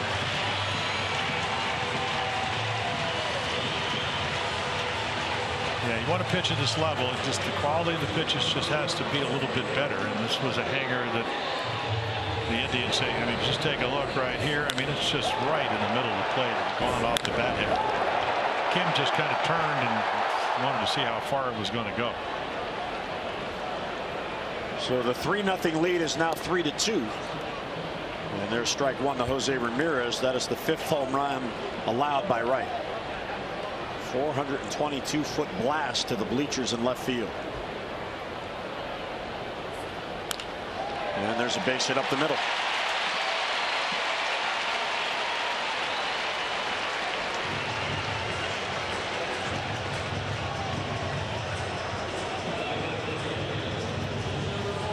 A lot of line drives off these bats. Well, again, he's just not making quality pitches. It's not about how hard you can throw. Can you command the ball? Can you keep it out of the middle of the plate? You know, I had asked Dom Cheedy and Dave Wallace, why does he just move over about 4 inches on the rubber? And they said he's happy. He thinks he's doing well. And you know, it's hard to teach somebody that thinks that. Juan Uribe now. I'd like to have him play for Earl Weaver. So Earl would walk by and he would go, "You think you're doing well?" And then he would show him the hits per innings, the ERA, what goes on the 3rd time through the lineup, and he would say, "I think it's a good suggestion. Maybe you listen to guys that know what they're talking about." And that's Wallace and Cheedy. But you know, somehow you got to get to the young guys. You know, most organizations, if you had depth in your minor leagues with starters, he'd be down at AAA again, you know, learning, maybe being able to repeat his windup, but that's not the case here. So you hope that he does well. It's just hard. All right, so where he stands on the far first base side of the rubber, you're suggesting maybe going towards the middle? You just go 4 inches. So your breaking ball might start on the plate. And because Rick Dempsey talks about it all the time. I mean, there's a guy that caught 24 years. He's going to go straight left here. So again, it's fine with the fastball. because you can aim right for the outside corner, but the breaking ball doesn't start on the plate, doesn't have a chance to be a strike. That's what we're talking about. So again, the quality of the pitches, it's just not good enough, and that's how you pitch as you get through a lineup 2, 3, 4 times. And this is a hot team. They've won 8 of 11, Cleveland. Pop foul out of play. And when I go left and I want to go in, it's just hard to do that on a regular basis. You kind of push the ball, you shove it. I look at Mike Wright. He's a big guy. There should be some deception in his windup. Because he could hide the ball well. And he's a big, burly guy. He's athletic too. He's got a lot of things going. Good arm. Wants to do well. Ground ball towards third. Flaherty to second out there. Go back to first in a double play. Mike Wright needed that. And then he's got a fabulous defense. So there he makes a good pitch.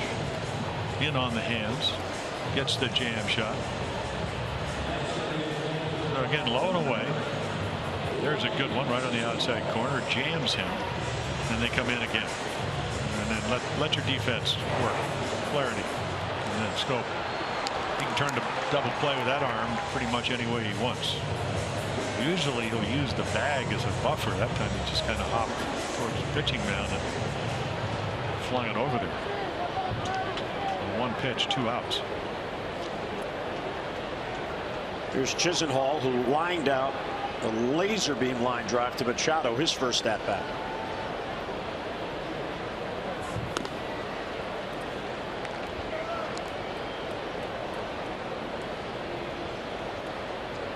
Chisenhall is out of Morehead City, Kentucky.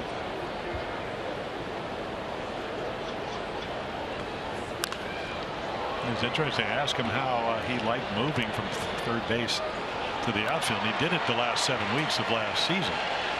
And he said, it's baseball. And I'm a baseball player. That's a skipper. Terry Francona.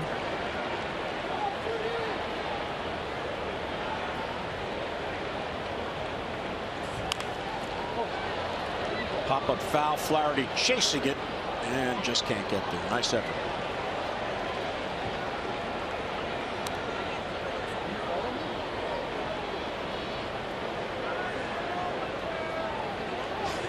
That's what the guys on the Indians bench were saying. You ripped your pants for that? But he has a pad. The good news is that if you saw, he had like a knee pad on there. Maybe he anticipated a dive, or maybe he was going to get on base. He's got a little pad under there. Maybe that's what they were teasing him about. Well thrown pitch right there at 95. Yeah, the other thing for Mike Wright, he stayed relatively healthy, other than maybe a calf pull last year. He's a smart man, Flaherty. He got to anticipate.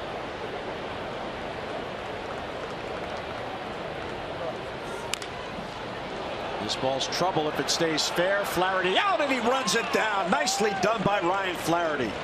The ball ended up foul, but Flaherty corrals it for the final out.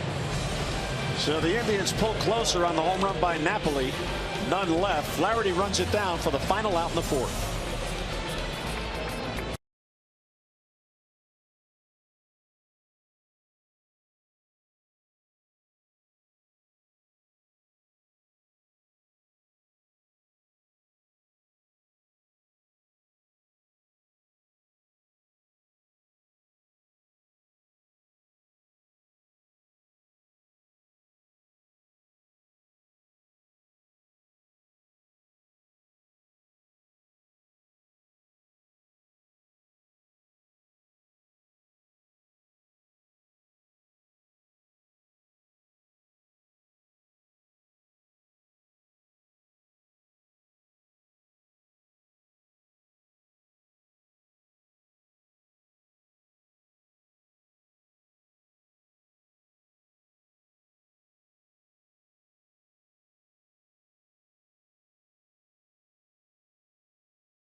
5 or more runs, you'll get 50% off regular menu pricing online orders at papajohns.com. Just enter the promo code Orioles5. Better ingredients, better pizza. Papa John's. We need pizzas. We need pizzas for people in Baltimore tomorrow. That means they have to win and they got to score a couple more runs or more.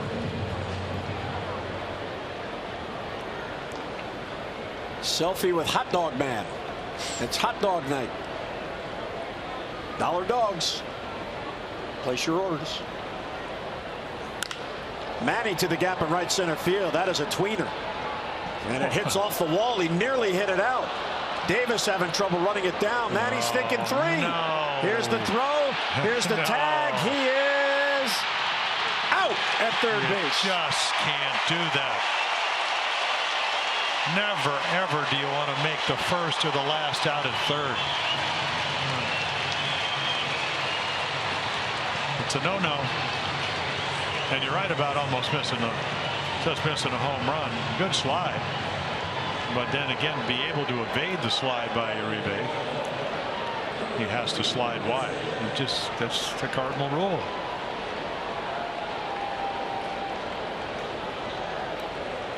Well, Trevor Bauer is awfully happy about it. So instead of a man at second leading off, 1 away and nobody on. That ball's crushed to right field. Chisenhall back on it, reaches up and makes the catch. So if you stay at second, now you're at third. They're going to play their infield in, or at least at the corners. And of course, your third baseman, he's going to twist and turn. Kind of a tornado catch. Twisting and turning, but catching. Hardest ball, line drive right at you. Doesn't always end up being right at you. 73 pitches, pretty good considering he threw 32 in the first inning. So here's Trumbo, 2 outs and the base is empty.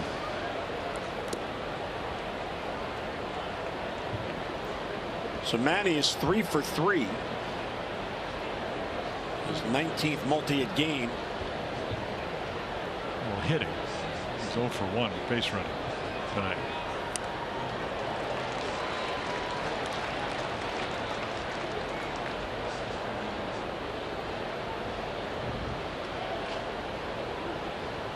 Manny had 5 hits through the first 6 games on the trip, and he's got 3 here tonight.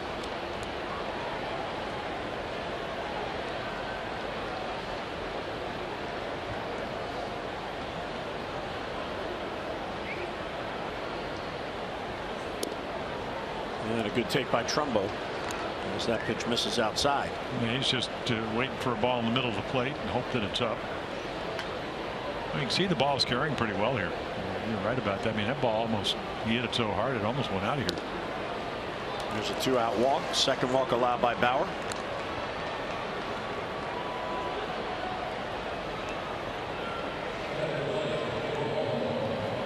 Yeah, he led the major leagues in walks last year with 79.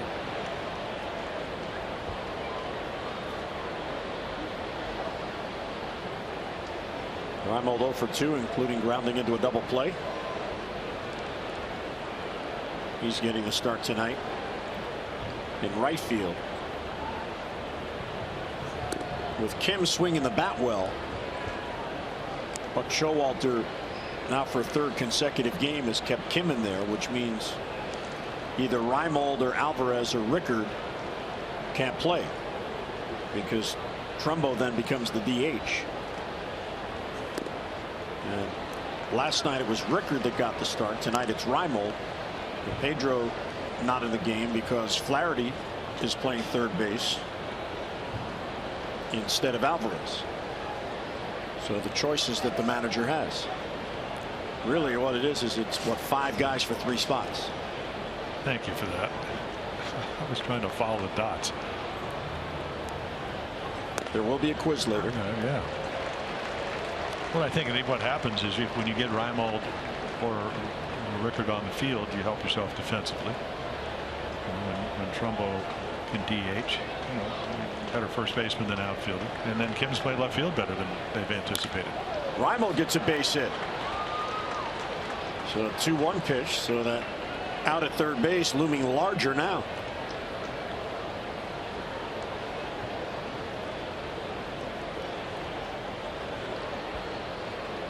Orioles now have 9 base hits.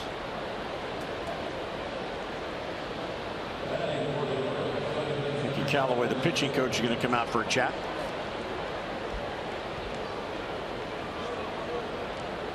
Well, he hasn't, Mickey, of course, done a great job here. I mean, they lead the world in strikeouts the last 2 years, set the all-time record 2 years ago.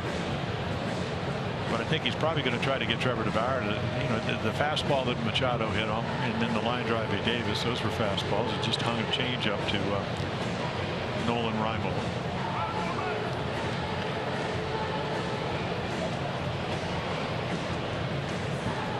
Jeff Manship is going to get up.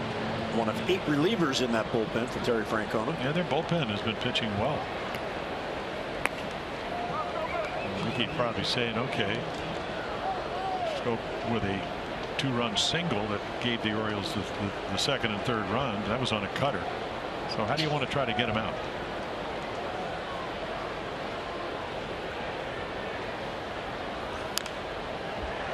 Goes after the fastball and fouls it off. Jonathan 2 for 2. Ground ball RBI single drove in 2 runs in the first, and then he had a bloop single to right field in the third. So he has 10 base hits on the road trip. Popped them up. Napoli, Kipnis, and Napoli has it for the final out. So the Orioles get 3 base runners but no runs. Mid-5th, 3-2 game.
Is brought to you by T-Mobile. Well, last night Jackie Bradley Jr. had his hitting streak end at 29, the 4th longest streak in Red Sox history. Dom DiMaggio, Joe's brother, Nomar Garciaparra, and Tris Speaker had the others. Now tonight the Red Sox are trailing Toronto 4-2 at Rogers Center, but Xander Bogaerts has extended his hitting streak to 20 games. Josh Donaldson 3 for 3 in that game with a home run, an RBI single, and an RBI double. So he has 3 of the 4 RBIs. Bautista serving his 1-game suspension tonight for the Rougned Odor incident in Texas. For taking one on the chin? Oh, the hard slide. Yeah.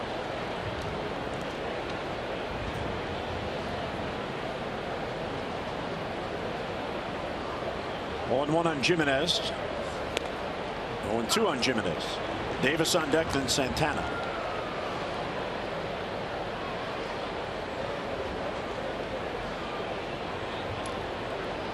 Jimenez flied out to Jones his first at bat.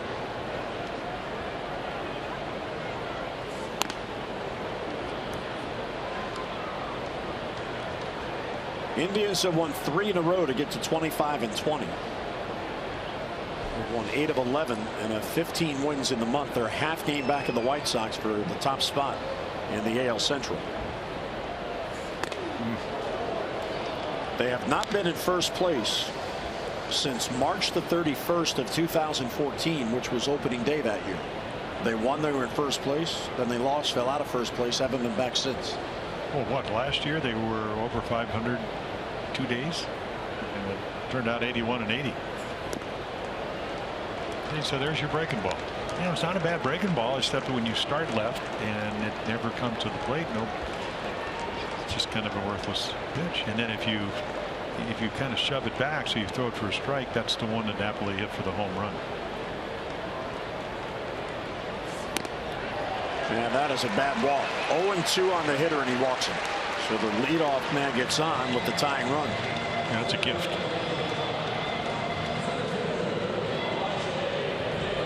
First walk allowed by Mike Wright.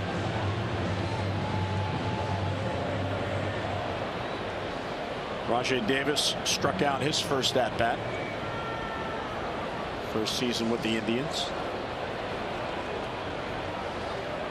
But it's his third consecutive year in this division. As Jim mentioned, he spent the last 2 years with Detroit. Showing bunt, pulls the bat back, and it's low, 1-0. Yeah, the amazing thing, I mean, 42 strikeouts and 140 times at bat. That's a lot of strikeouts for a speedster. And when he gets on, even though you have a catcher in front of him, a single can be a double because of his speed factor.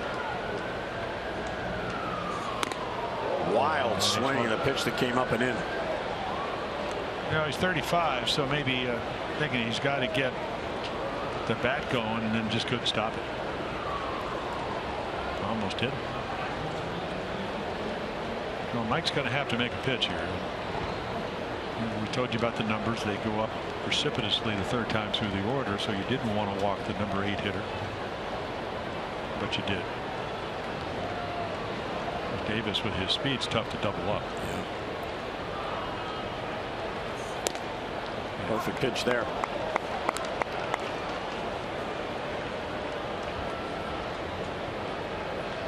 Davis has bounced into 2 double plays. Indians going with a 3-man bench, just as the Astros were when the Orioles were in Houston. The 8th reliever.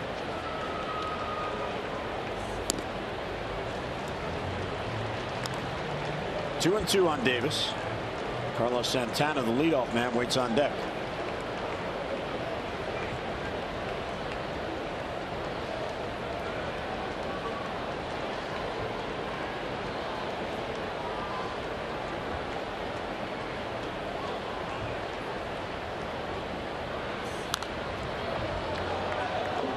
Two and 2.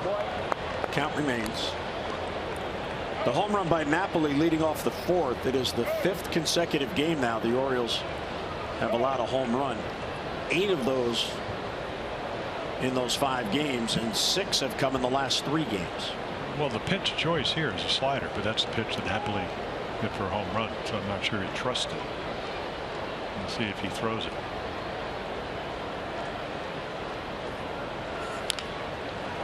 Slow ground ball. Flaherty has to hurry, throws on the run, and safe is the call at first, and there's the speed. So the leadoff walk compounded now by the infield hit. What a great play by Flaherty to even make it. The only way you can make it is barehanded. He might have got it a little bit up in the palm, so couldn't get a whole lot on it.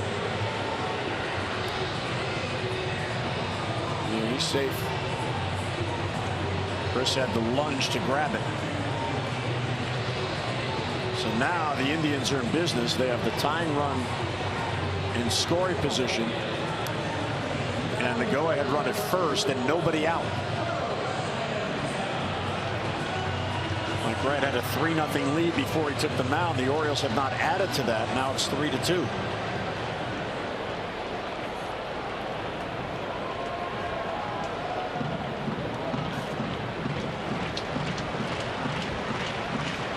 Carlos Santana has flied out to center, popped up to short. He has grounded into 4 double plays.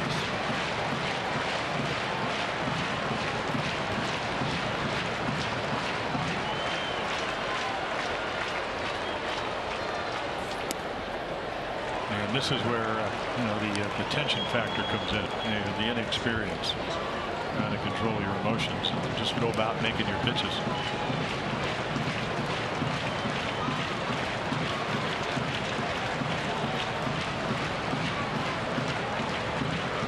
Well, 1-0 on Santana. He's a very patient hitter. Outside, ball 2. Yeah, and you could just tell a little bit that, there's a little different grip pressure. I mean, most of his changeups have been 82. That one was 78. So he flew open. And again, had to throw the ball back towards home plate.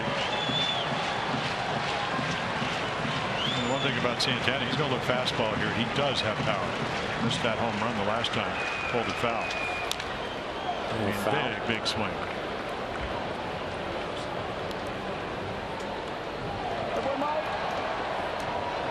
Well, Jeep inside the numbers, patient hitters. They're the walk leaders. Well, he's usually around the 100 walk. Of course, Batista, one of the rare breeds of guys that, as we look at Dylan Bundy getting loose in the Oriole bullpen.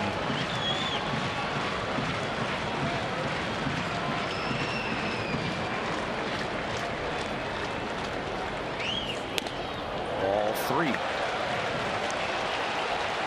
And Bundy's been struggling. The last thing Buck wants to do is have to go to the bullpen, but Mike Wright may not leave him any choice.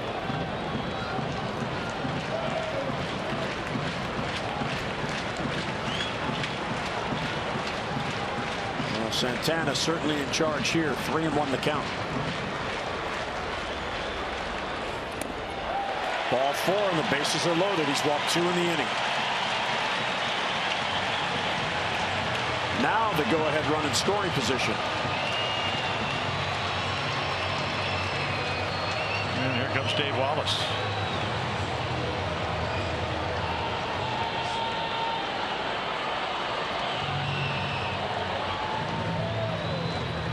Well, he was 0-2 on the leadoff hitter Jimenez, and then for 4 in a row out of the strike zone to Walker. The Davis infield, that was just bad luck. It was a real good pitch, but he put it in a perfect spot.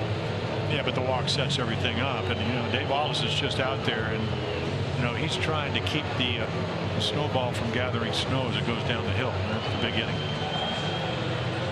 and that's hard to do when you get Kipnis coming up, and then you're right back into the heart of their lineup. The best hitters are now get to see you, and we showed you early on the numbers through the lineup the third time. Gets up into the 350 range. Now that can all change if you're able to make some quality pitches. Not tired, shouldn't be tired.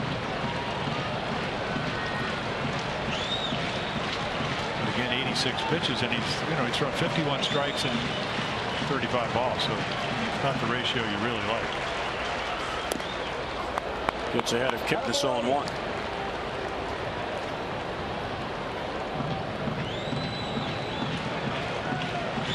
Get the bases loaded in a 1-run lead, you'll give them a run to get a double play. Enhances your chances of staying out of the big inning.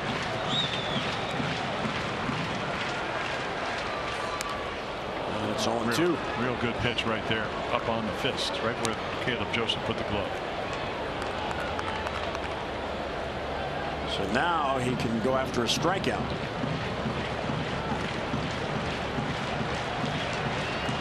Struck out to 2 of the first 3, and then he was able to strike out Davis in the 3rd.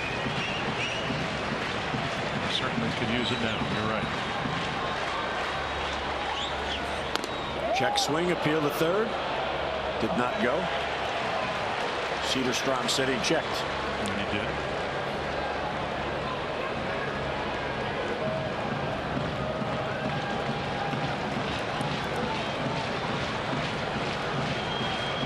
Bases loaded and nobody down in this 1-run game.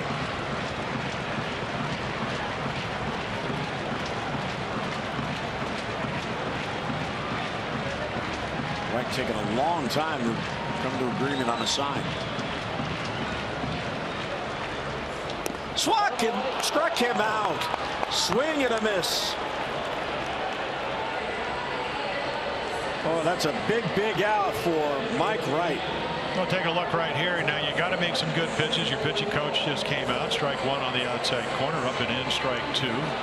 Didn't get the swing. And there's a breaking ball. Swung right through it. clutch strikeout by Mike Wright.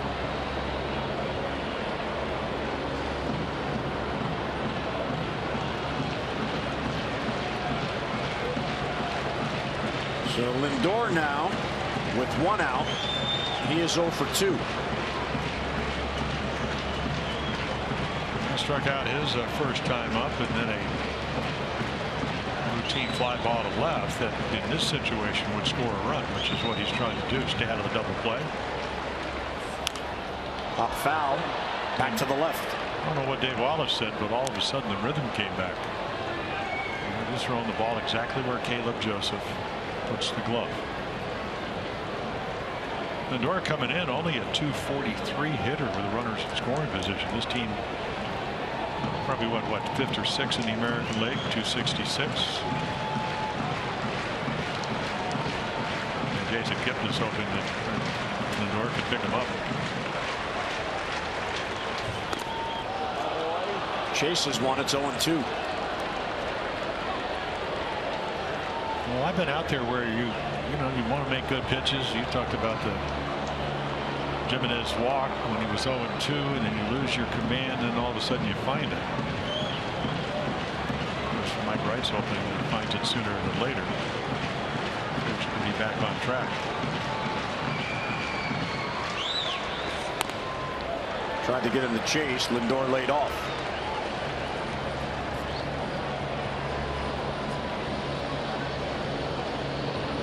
One and 2 the count.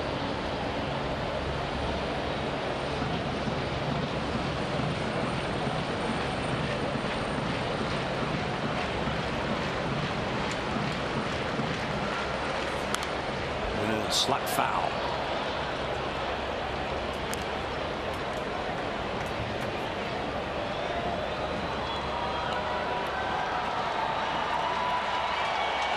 Two walks and an infield hit up, loaded the bases. Fans are really getting into it now. Big crowd here at Progressive Field. Well, let's see if he goes back to the breaking ball, which is what he struck Kipnis out on. Nice play by Caleb Joseph. So a little slider. That's exactly what they were able to get Kipnis to swing through. This time he bounces it, not close enough to get Lindor to chase. Well, here's your big pitch because you don't want to go 3-2 with the bases loaded.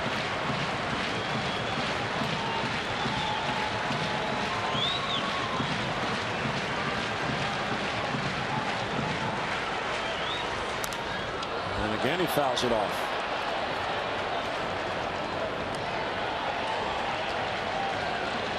Lindor will see a 7th pitch in this at bat. Well, he's a pesky guy because if you look at the way he came through the minor leagues, he doesn't strike out a lot. Doesn't hit a lot of home runs. He's a contact hitter. Of course, that's what the Indians are looking for. And Mike Wright would like to get a pop-up or a strikeout. Can't get around, but he keeps fouling it off.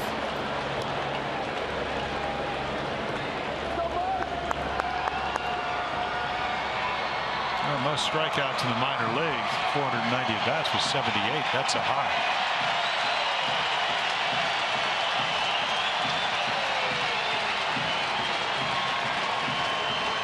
Eighth pitch coming to Lindor.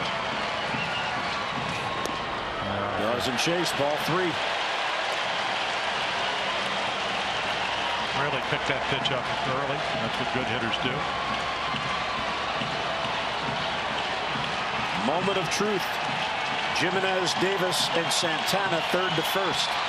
And a full count on Lindor. Time requested by Caleb Joseph.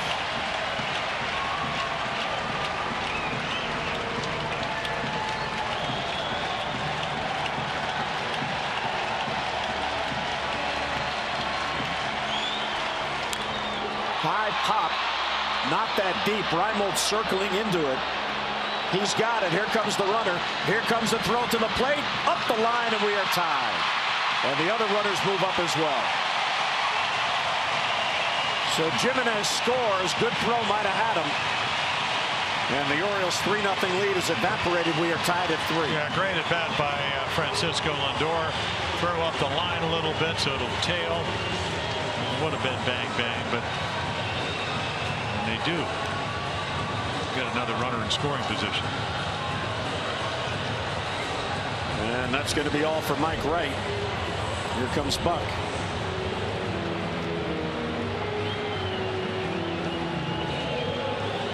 So Wright exits, gives back a 3-run lead. Pitching change in Cleveland.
Gets the early lead. Some actually good pitches. Kept this down on a great breaking ball. He would strike out twice. Lindor goes around. There's Davis down on strikes.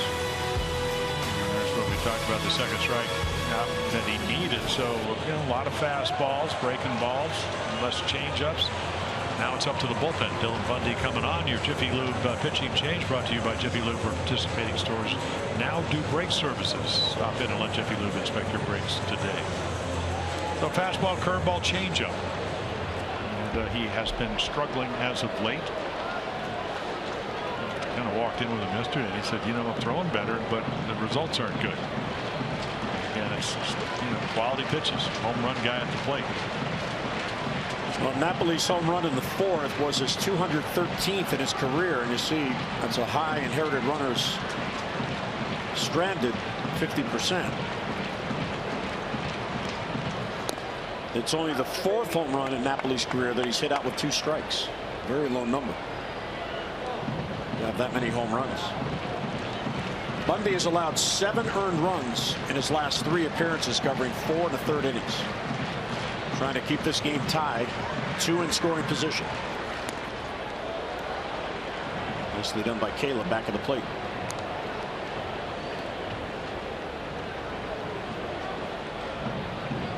We got 2 tough hitters. Napoli already with the home run, and then you got Ramirez on deck hitting .370 with runners in scoring position.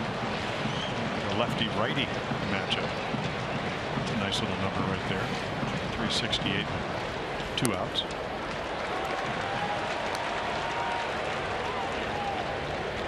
Well, Dylan Bundy being asked after pretty much being inactive the last 2 to 3 years to pitch at this level and do it under stress.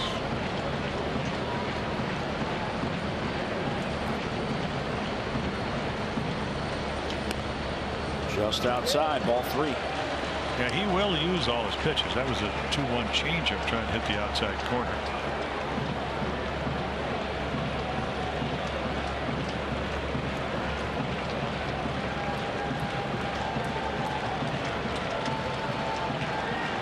Second and third with 2 down.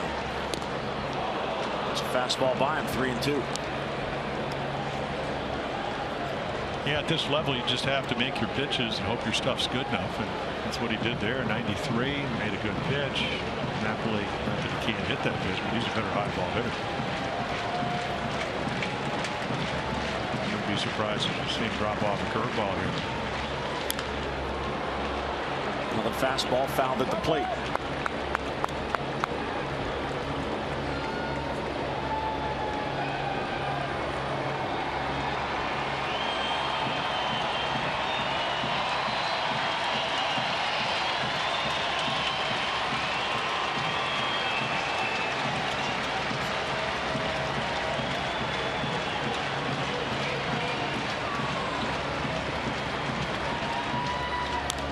And he popped him up. Who's it going to be, Flaherty or Joseph? Flaherty says, I got it. And he does. And Bundy gets a big out. And the Indians strand 2. But they do scratch out a run. The leadoff walk scores. We'll head to the 6th in a 3-3 game.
Adam Jones, the table setter, 30th time he's led off.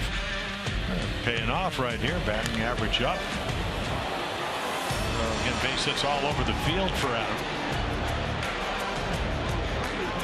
Ball game tied at 3 apiece. As we go to the 6th inning, those are your Geico highlights. 15 minutes to save you 15% or more on car insurance. Visit geico.com for a free rate quote. So 3-3 game. We're back even. Flaherty will lead off. Joseph and Adam Jones will follow. Bauer deals high. And so Trevor got a reprieve. Leadoff double by Machado. Got himself thrown out at 3rd. And then McAllister hard throwing right-hander. Bounce foul.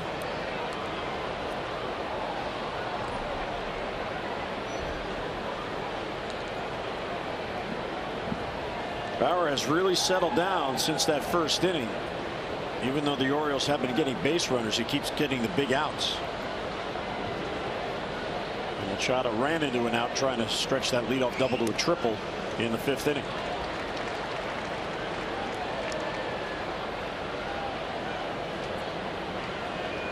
Flaherty is lined out to center field and popped up to 3rd. He's now 0 for his last 10.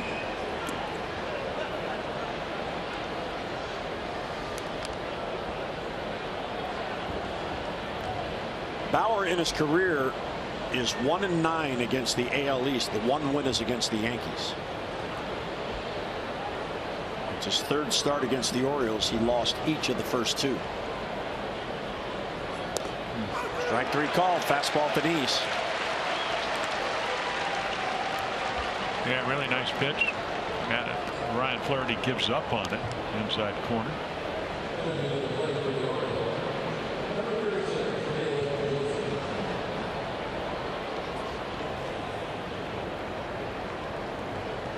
Here's Caleb Joseph that faced Bauer. Caleb has grounded out and flied out. He is now 0 for his last 15. Breaking ball for a called strike. Yeah, he's got to look down in the zone, and the last time he worked the count in his favor. I mean, Flaherty hit a line drive, a sizzling line drive. He was unlucky. Caleb chased the ball a little bit out of the zone. He's a better low ball hitter. But you want to get hits. When you come in hitting 190, and had a terrific year last year, got up over 300 times, so playing a little bit more regularly. I cut it. It's just hard to get comfortable. But the one thing you do know what you're going to get from Caleb is he's going to do a terrific job behind the plate. But he would like to get some hits.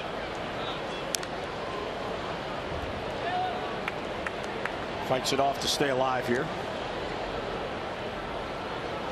Brad Brock is now getting loose. Looks like he'll come on in the 6th.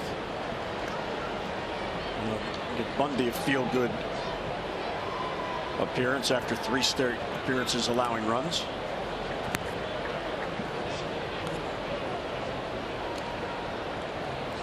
Well, he got a huge out.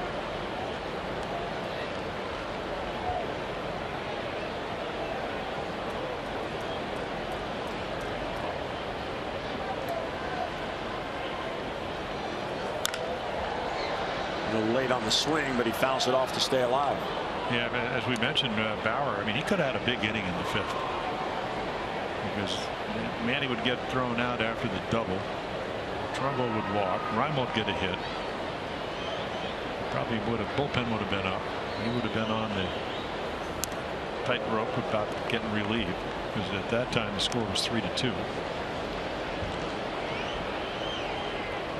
And the Orioles probably would have scored a run or two.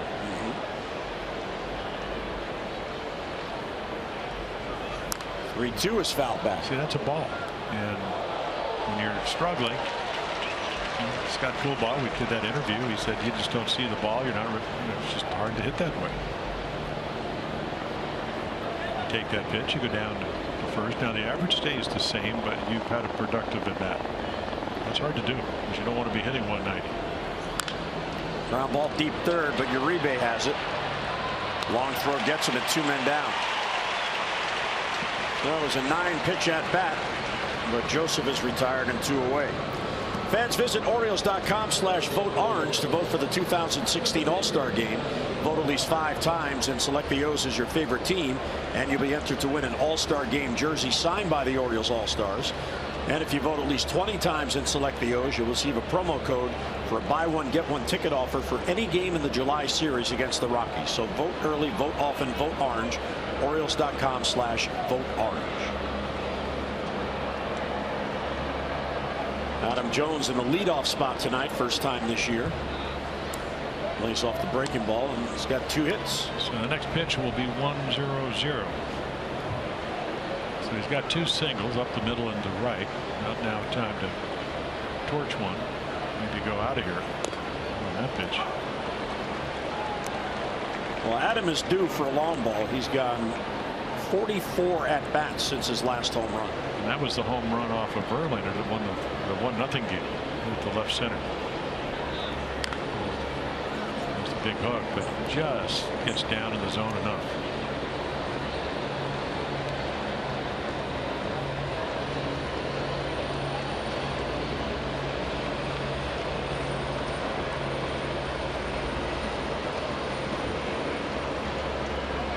A 1-2 on Jones. Doesn't chase.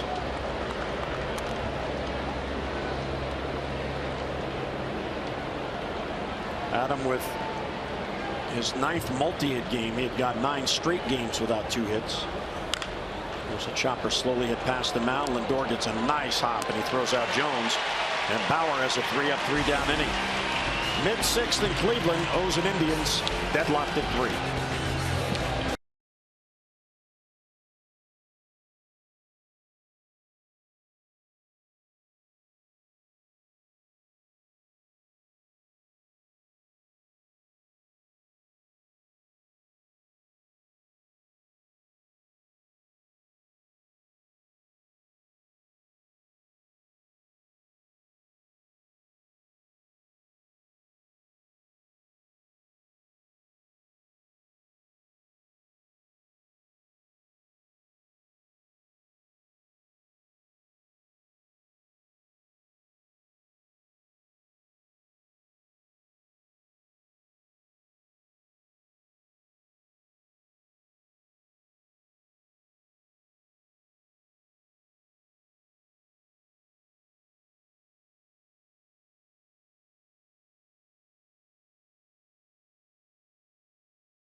3-3 game, bottom of the 6th. Here's Jose Ramirez as Bundy stays on.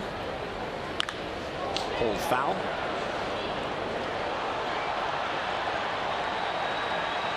Ramirez has a perfect night going. He doubled and scored in the 2nd, then singled in the 4th.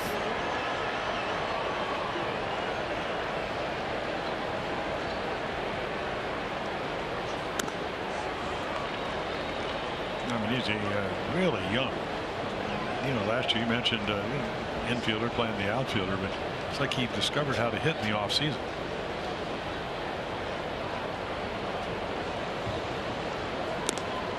Bundy gets a fastball by him, a ball and 2 strikes.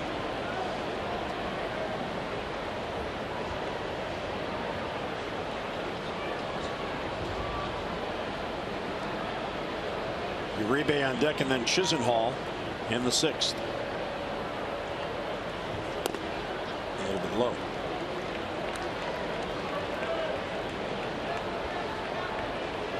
Yeah, you could see pretty, I mean, a perfect night to pitch. Not too hot, but good share of humidity, which allows you to feel the ball. Stay loose. Changeup fouled off. Yes, you know, that's where Dylan Bundy, and he knows this. I mean, he's got a pretty good sense for pitching for a 23-year-old right-hander. He knows he kept that ball up, and that's why Ramirez hit it.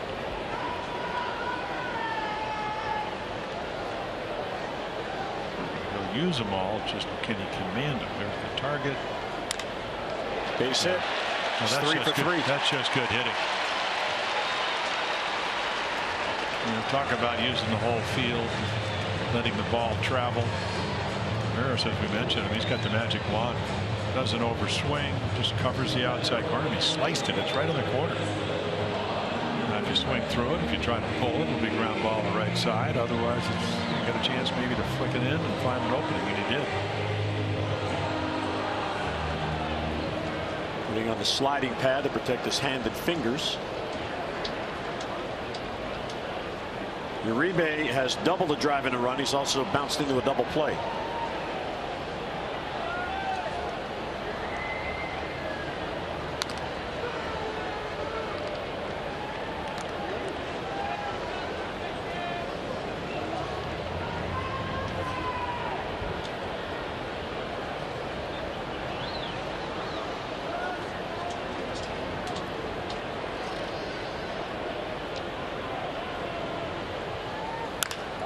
That ball's hit well to right. Reimold is back on it and reaches up and makes the catch. That ball really carried. Nicely done by Reimold for the out. You know, Juan Uribe, I mean, dead red high ball hitter, and he scorches it. Nice play by Nolan. Took his eye off it, ran it down easily.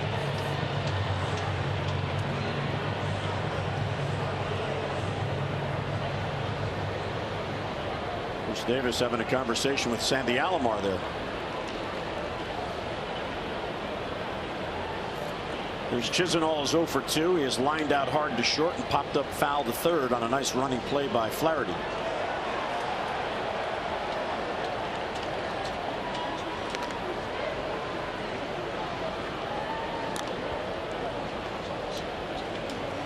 Ramirez has 3 steals. He has been caught twice.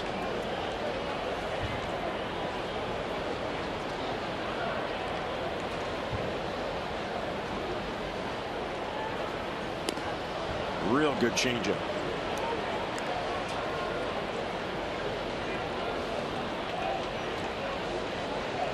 Yeah, you can see Caleb Joseph kind of getting side saddled just in case Ramirez runs. Throughout the minor leagues, you know, the high he had, A-ball was 38. Typical years in the mid-20s. Fouled off the other way.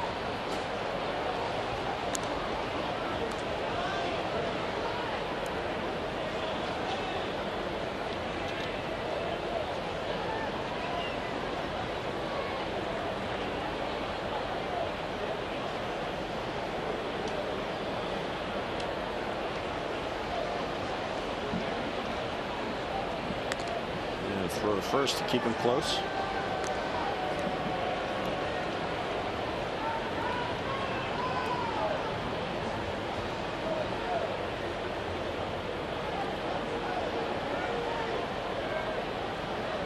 0-2 on Chisenhall. Upstairs, 1-2. Now Caleb has caught only 21% of the potential base stealers, but we should point out that he usually catches when Ubaldo pitches, and Ubaldo has had a tough time controlling the running game. Big lead off first, so he draws a throw. Ubaldo has allowed 7 stolen bases in 9 attempts, and Caleb has had the brunt of that work. Yeah, last year it was like 23 out of 26, which is, that's what you can run on. The Orioles knew that if they look at the numbers.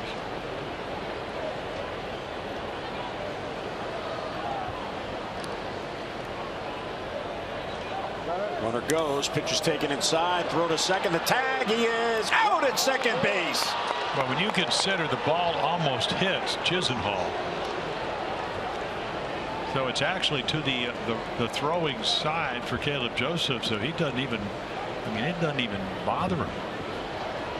Far in, so you don't see that angle. He gets a pretty good jump. Looks like he stumbled a little bit, and then the perfect throw. Good tag. Yeah, Manny comes up the line. Take a look. I mean, it's up and in, quick throw, tails right into the runner, snap tag, and you're out. The other part of that is Dylan Bundy made him stop. Well, pop up, real good changeup.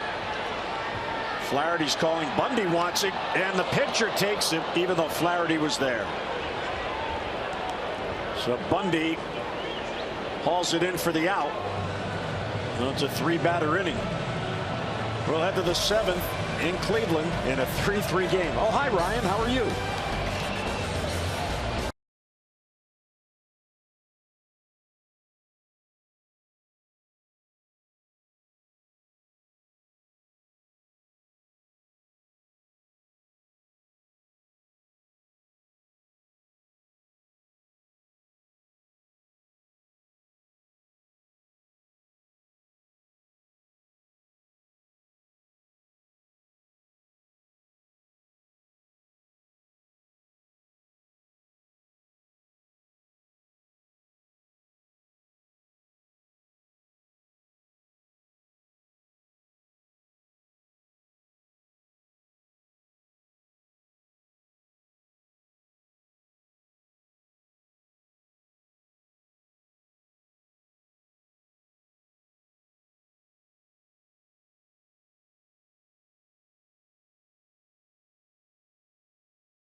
Masson is brought to you by PNC Bank for the Achiever in you, and by American Standard Heating and Air.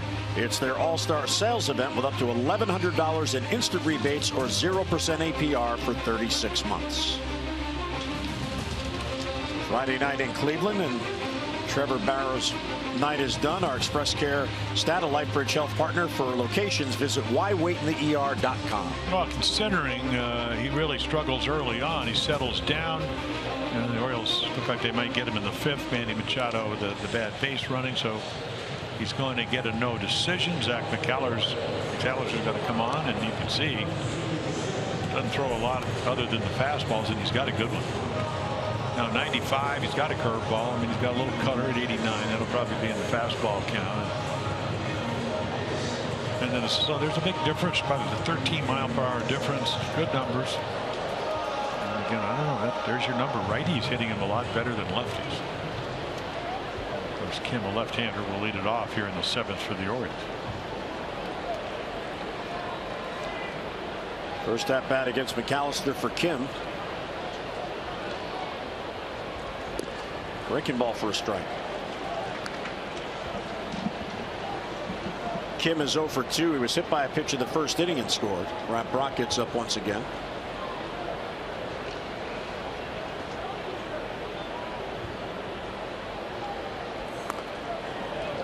fastball by him. 0-2. No, there's 95. Well, he did start. I mean, over the course of his career, he started 66 games for him. Best year as a starter was 9-9, 2013. But they have other arms, so he goes to the bullpen where he can air it out. You can see the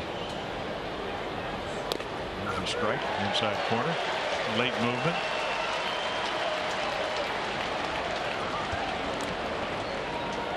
Young Soo Kim, you got to learn these guys, and you give up on it, ball runs back. Terrific pitch.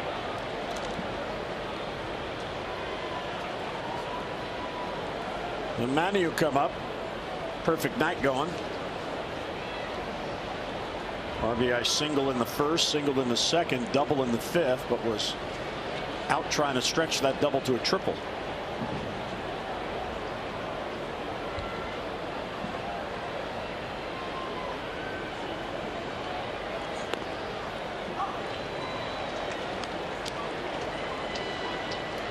Manny is 1 for 5 against McAllister, and the one is a home run.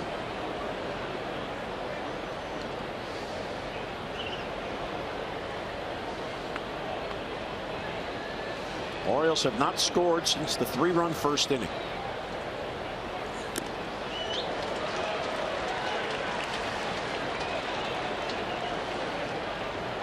Nothing in 2 on Manny. Birds have lost 4 in a row. They're 2-4 in the trip, and they're now 12-10 in May.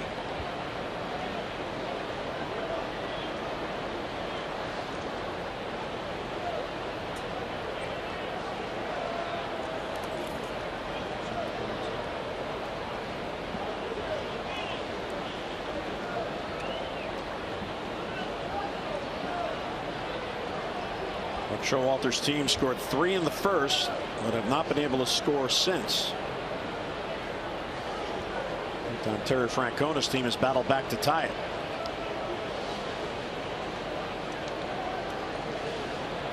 A ball and 2 strikes on Manny. And there's a bouncer foul down the line. Protecting to stay alive.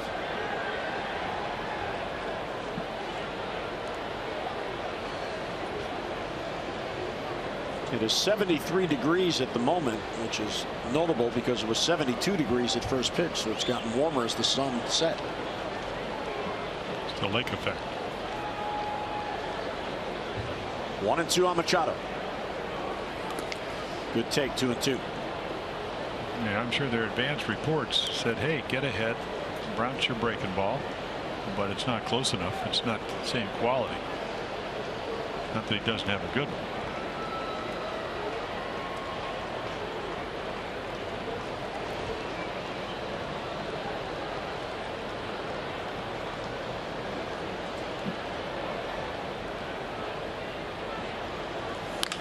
That ball's crushed to left field. Back it goes towards the wall. That ball is off the wall and in play.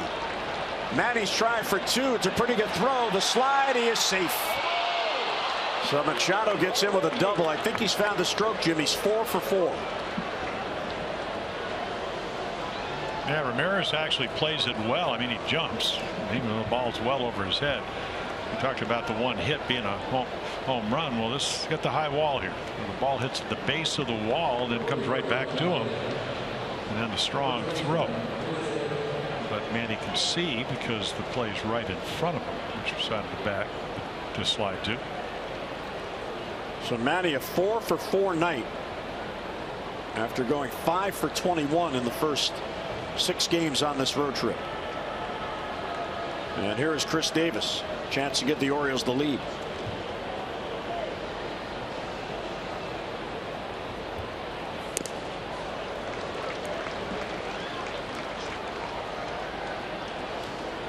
Davis has struggled against McAllister. He is just 2 for 11.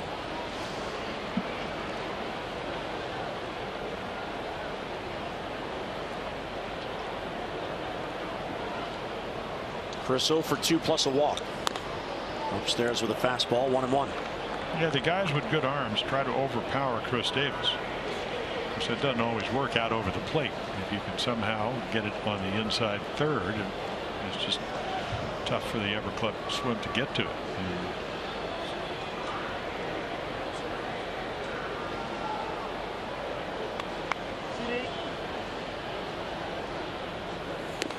Inside, ball 2.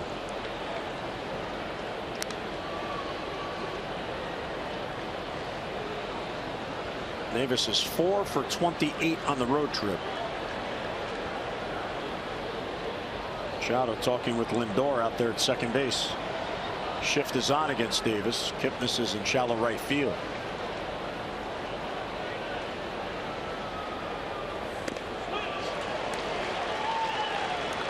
Fastball on the outside corner. Swung through it. Yeah, I think it was even, you could see it's way outside. Not a strike.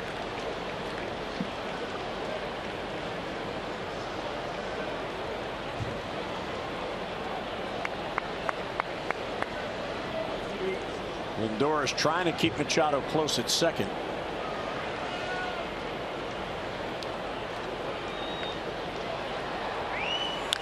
That ball's hit to the gap in right center field, and the Orioles are going to get the lead.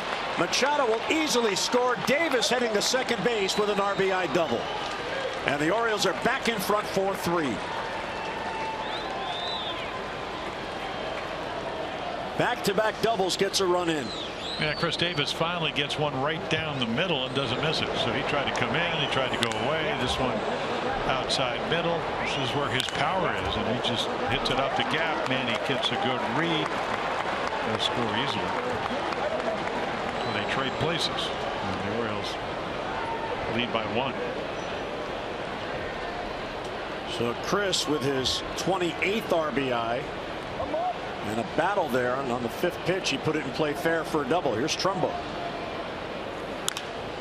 High fly ball to right down the line. That chases Chisenhall in the corner, and that ball is gone. It carries out of here. Opposite field, 2-run home run, and just like that the Orioles have a 6-3 lead. Well, the big fly, and that's what Mark Trumbo can do. Already been on base now 3 times with a home run, a single and a walk. But he just guided down the right field line, and when you're that big and you're that strong, Mickey Callaway coming out. Let's get a look at our Lexus of Townsend drive of the game, and we just saw it. So a couple of doubles, and now the 2-run home run. I mean, the ball's in the middle of the plate, so he slices it, and then Chisenhall runs out of room. Drive of the game brought to you by Lexus of Townsend, the area's #1 luxury dealer. Come see why at lexusoftownsend.com. So Mark Trumbo makes Cora Coates very happy. She's our Maryland Lottery contestant of the game, and she has just won another $500. The Manship now getting up again, so the Orioles have a pair of 3-run innings, still only 1 down, and now it's a 6-3 lead.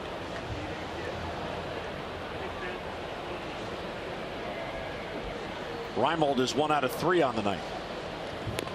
Fastball right there for a strike.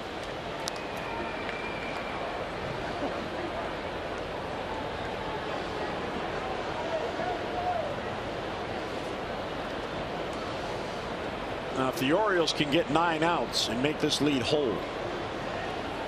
Check swing at a breaking ball. They appeal. He didn't go. Dylan Bundy will get his first major league win. Still a long way to go with 9 outs. No, but you're heading and trending in the right direction.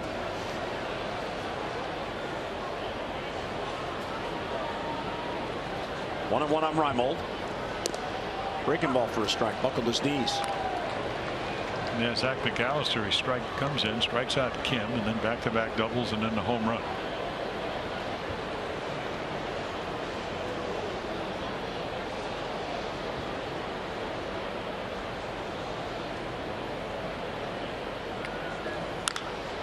High fly ball to center. That chases Davis back. He's got plenty of room out there. And he puts it away for the second out. 2 down in the Orioles 7th. Fans, the Orioles and Rays game that was rained out on April 9th has now been rescheduled as game 1 of a separate admission day-night doubleheader on Saturday, June 25th at 1:05. All tickets marked April 9th will be honored for the new game at 1:05. Now, the original game scheduled that day at 4:05 has now been moved to 7:05 as game 2 of the twin bill. So game 1 at 1:05, game 2 at 7:05 on June 25th. Separate admission day-night doubleheader. For all the ticketing information, Orioles.com or call 888-848-BIRD. Got it? Oh. That's a lot of information. I sensed you staring at me as I was. Well, no, I've heard it now for weeks. We have to let the fans know. You're right. Anybody coming and thinking differently.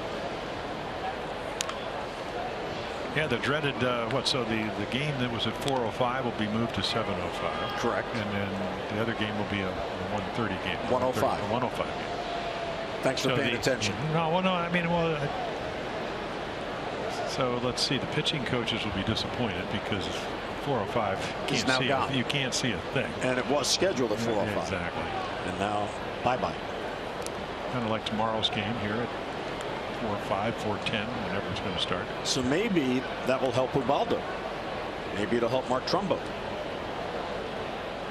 94 miles an hour off his bat because it was a long fly ball that just kept going. Yeah, the average, the ball off the bat is 77. We've seen home runs up to 110, 112.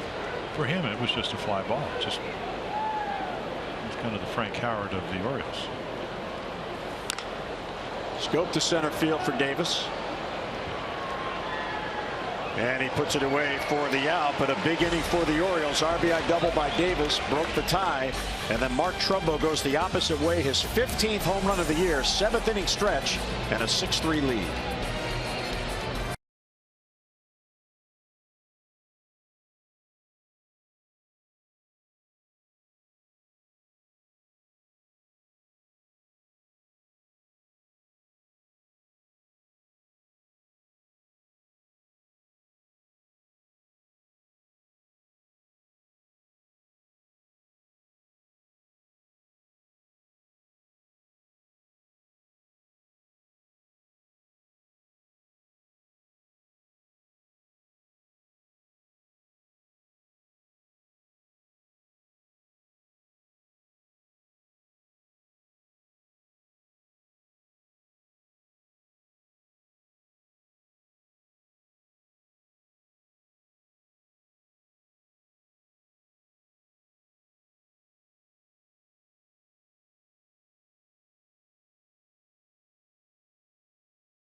In the game, it's Miller time, brought to you by Miller Lite. We go to the bottom of the 5th. Dylan Bundy came on 2nd and 3rd and 2 down, facing Napoli, who has already homered in this game, and he gets him on a pop-up to the center of the diamond. Ryan Flaherty would come in and make the catch. That ended the inning. Even though the Indians did tie the game at 3, they stranded 2 men in scoring position as Bundy got that big out. And this is Dylan Bundy's game to win if the Orioles can hold on. So Brad Brock will come on, and I was talking to the hitting instructor Dave Hudkins. He said, "Does Brock throw that hard all the time?" I said, "Yeah, well, he's having a great year. Had a great year last year for the Orioles, as he did the year before. So a lot of fastballs, slider, great changeup, low ERA. You see, this will be his 21st appearance, which leads the Orioles. Seems to he won't be the pitcher of record unless he gives up some runs. Righties hardly hit him. Lefties with a little bit over 200. And the 20 innings, a few more fly balls to ground balls. So the Orioles, as you said, looking for outs. They need 9. Strike 1 to Jimenez. Davis on deck, then back to the top of the lineup for Santana. Jimenez drew the leadoff walk, Jim, in the 5th. And that was the at-bat that did in Mike Wright. Eventually that walk came around and scored the tying run. Yeah, and it's 0-2. I mean, Brad Brock's 6'5". Again, a lot of stuff going on, and as long as the head stays straight long enough, I mean, Bob Gibson fell off, but his line was good enough, and there was a lot of deception. And Brad was talking about he's probably thrown about 26% of his pitches are changeups. He said I get a lot of swings early in the count with a changeup because they see it for the first time, and then after that I may get outs. I just don't get the swing and misses. Yeah, but the Jimenez walk by Mike Wright is not what he wanted to do. I mean, got ahead of him 0-2, and then mixed in a couple of breaking balls, and then missed with the fastball and ended up walking. Oh. That ball hit hard to left field. Joey Rickard back on it, and it played off the wall. Jimenez gunning for 2. The tag safe as Jonathan couldn't hold it in his glove. Yeah, if he holds it, he's out. Another hanging slider. Good throw by Rickard. Great throw. Just in the game. Well, he plays it off the wall, and then, I mean, here's the high slider, so he hooks it down the line. Nobody's playing there. Get to it as quickly as you can. Read it, and then he barehands it. And it's a little short hop, but if he can catch it, he's going to be out. Now, that's a tough catch as the ball short hops it. Joey took over for Kim.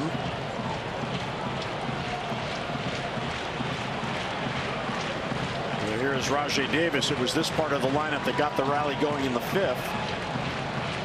Jimenez then drew the leadoff walk. Now he doubles. Strike 1. Yeah, Davis would like to get him in. I mean, you're 3 runs down now, but you still want to move the runner if you can. And of course, if he gets on his speed, stealing's not out of the question. We're just trying to figure out how can we get multiple offense to get back into this game. Ground ball up the middle. Manny spins and throws, and he got him. What a play by Machado. And at the same time, he holds the runner. Yeah, you're down by 3. The last thing, Chris, Jimenez, I mean, right here, he just kind of hesitates because if he didn't really know exactly where Manny is, and you can see really nice play by Davis, too, because he slides to that side of the base. Again, a 180. This is the third baseman playing shortstop because of the injury to J.J. Hardy. Now, Manny's momentum took him out to shallow center field. Adam Jones was coming in to field that ball if it got through, and it looked like Adam was critiquing the play that Manny made. You know, former shortstop. From 1 down, here's Santana. Strike 1 on the outside corner.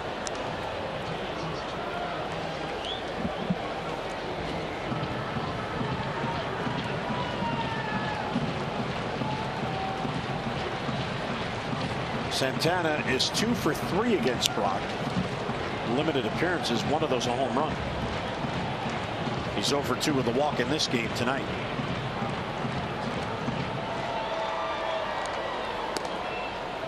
Changeup misses wide of the plate. Tremendous discipline, Carlos Santana. He just doesn't chase bad pitches.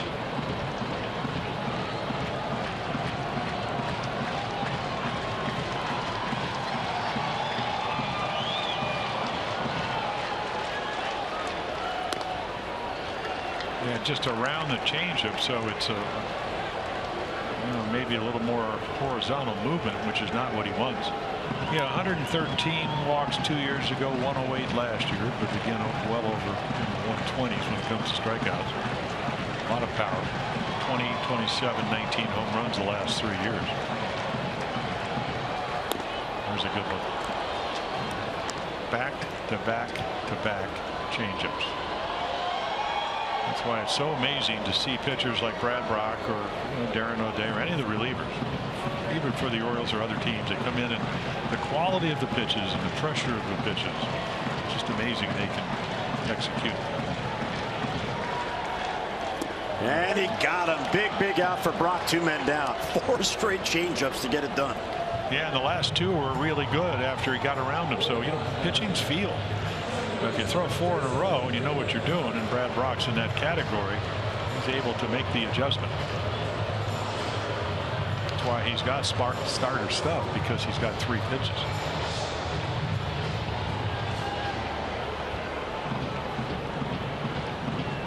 So here is Kipnis, who is 1 out of 3. He struck out twice. Another changeup.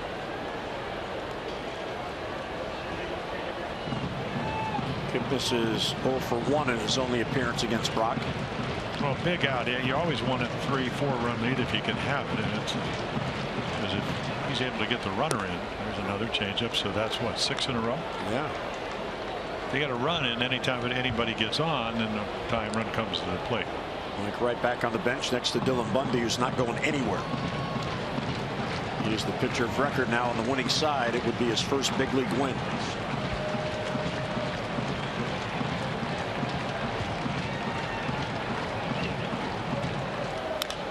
Slap foul the other way. 7 straight changeups.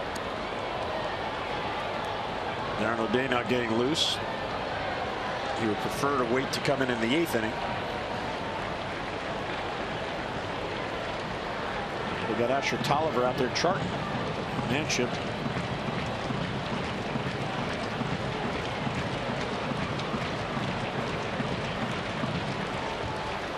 Upstairs with a fastball.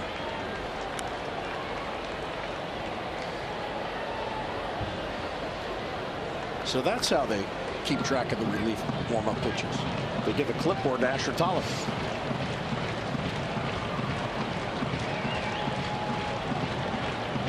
Two and 2 on Kipnis. Runner at second, 2 down. Struck him out with a slider. What a pitch. And Brad Brock, after the leadoff double, gets 3 in a row, the last 2 by strikeout.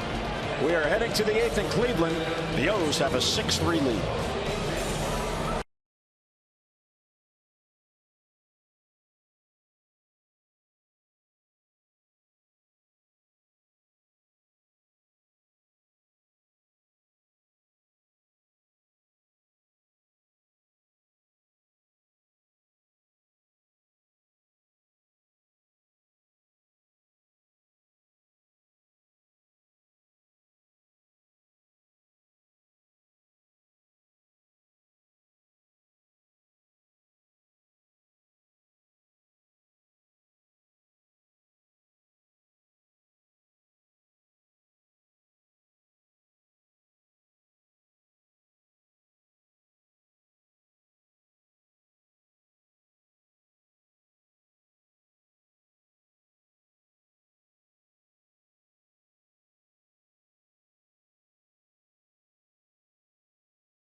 Join us tomorrow for more O's action. Game 2 in this 3-game series. Daytime baseball with Ubaldo Jimenez on the mound against Danny Salazar.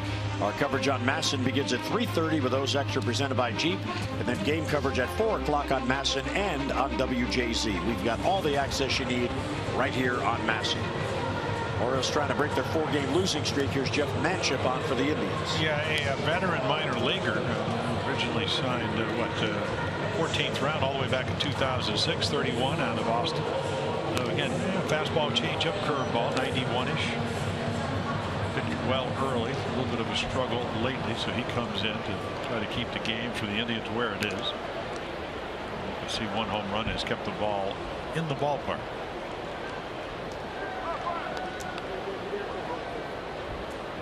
They go to work on the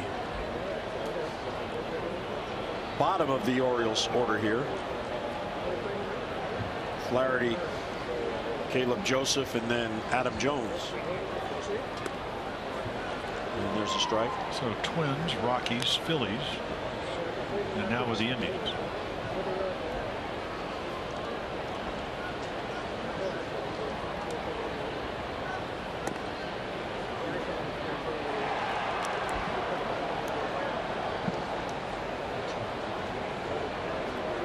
Ryan Merritt, the lone lefty in that 8-man bullpen.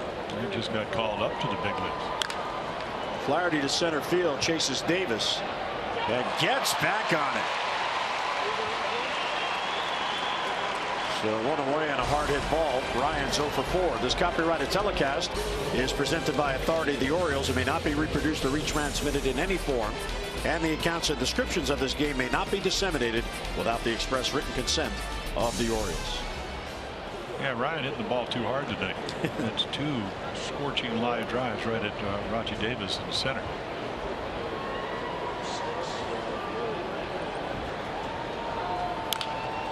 Caleb, first ball swinging, deep third. Uribe, the long throw in time to get him. And 2 men down in the Oriole 8th. Fans, you can follow Orioles baseball live with the MLB.com @BAT app. Stay up to the moment at any moment with Game Day. You get live game video highlights, StatCast, news, and more. Download MLB.com @BAT, the #1 app for live baseball on your phone or tablet. Here's the leadoff man, Adam Jones. Adam got the Orioles going with a leadoff single. First time this year he's batting first. 30th time in his career. And this is his 1,284th game in the big leagues.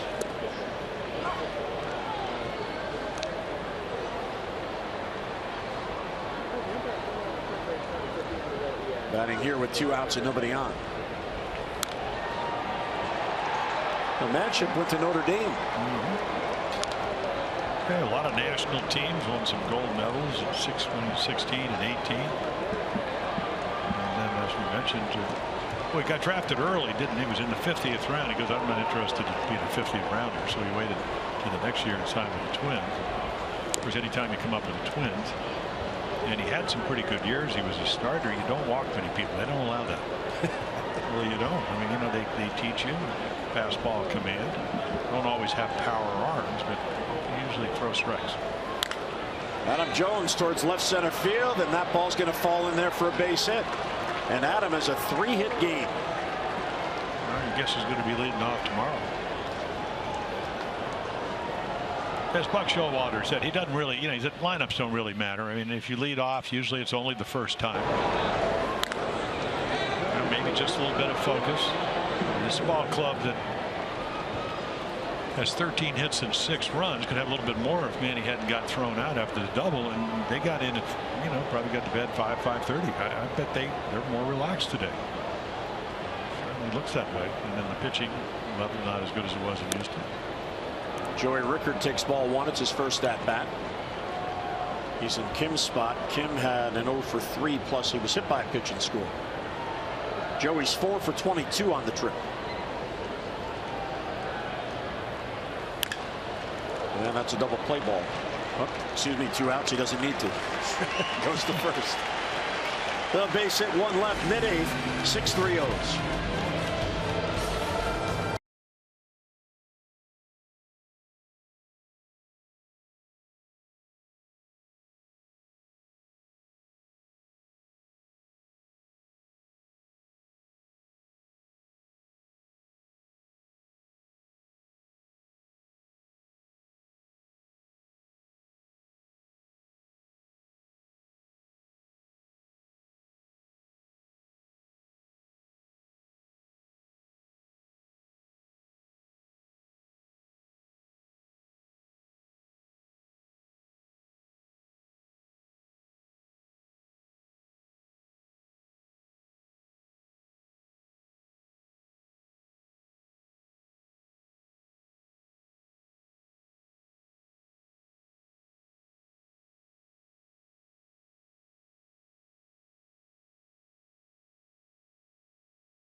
Orioles with 3 in the first. Indians tied it. Birds got 3 more in the 7th, so they're in the back end of the bullpen now. Brock got the 7th, and now here's O'Day for the 8th. Well, there you go. Back into the bullpen. Brock comes in after Bundy does his job. He's been marvelous. You know, you had the one really blip, I guess, in a sense, where he threw the home run to J.D. Martinez to tie it, and then the Cabrera home run last game of the Tiger series in Baltimore. But he doesn't give up a whole lot of runs, throws a lot of strikes. Fly ball pitcher, but it doesn't matter if you're lefty or right. He's low numbers. And with Darren, usually, because of the command, you usually have to earn your way on. This is only his third appearance since that Tiger game on May 15th. He got in the first game in Anaheim and the first game in Houston. Yeah, that game, I had done the first three when Brian Roberts doing it. Look at Dan Otero getting loose. And pretty questionable pitch. Might have struck out. Martinez didn't get the call. He hit a home run, and then Cabrera can hit home runs off everybody. Once again, now you're down to 6 outs. The Orioles looking for 6 outs.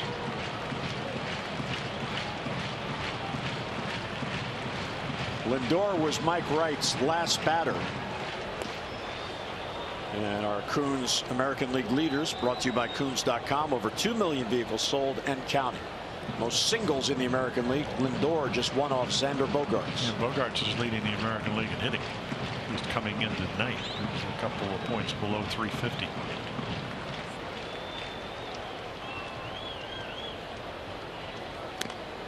And I think the Lindor at bat for Mike Wright, even though it was his last batter and it allowed the tying run to score, it got him the second out in that inning. He was lifted, then Bundy got the final out. So even though the 3-run lead went away, he never allowed the Indians to take the lead by not allowing Lindor to get a base hit. And Lindor had a great at bat. I mean, he was trying to strike him out. He'd already, with the bases loaded, nobody out, struck out Kipnis. So he's trying to do the same, and Francisco just kept fouling balls away. And he did give up the sacrifice fly, but it ran the count to 3-2. Pressure pitch. He was able to throw strikes on many occasions. So he's not going to get the win, but he did keep the game in order.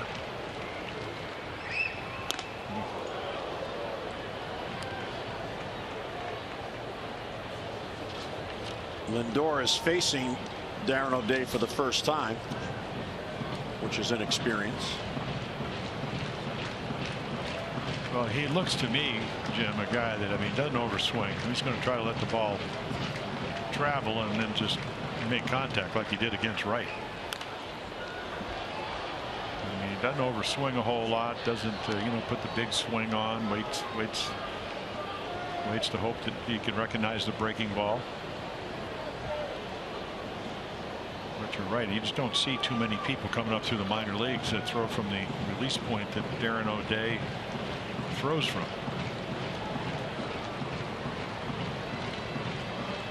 One and two on the leadoff hitter Lindor. We're in the 8th. Ooh, just outside. Yeah, tried to backdoor him with the slider.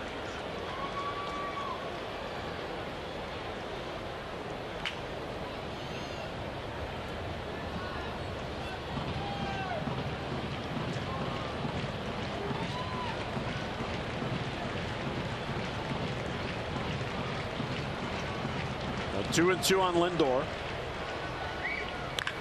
That ball's hit deep to right field. Back it goes, and that ball is gone. Wow, Darren O'Day got ahead of him. Lindor pesky to keep in it. And in that bat that started 0-2, the ball leaves the ballpark. It's a 6-4 game. Well, they're hoping that, you know, one of the Oriole relievers comes in and has a McAllister, which is a 3-run inning. And it starts off with Lindor. I don't really think he's trying to hit a home run. I just think he gets the ball in his power. I mean, it's pretty much down the middle of the plate. Look at this swing.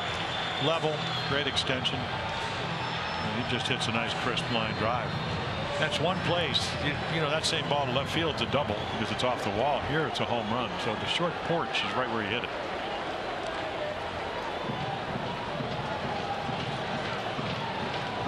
So now when they do get a runner on, the tying run comes to the plate, which is what they want.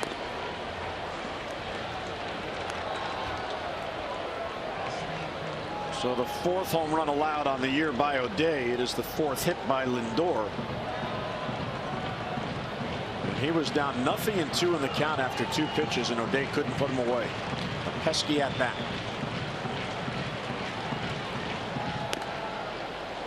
Outside, ball 2.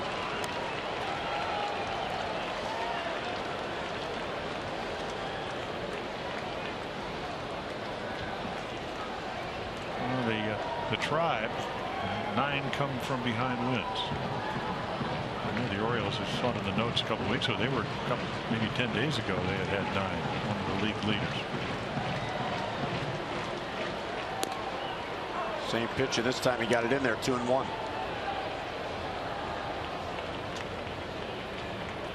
Napoli has seen O'Day quite a bit from his days in Boston. He's just 2 for 15 against them. One of the 2 is a home run.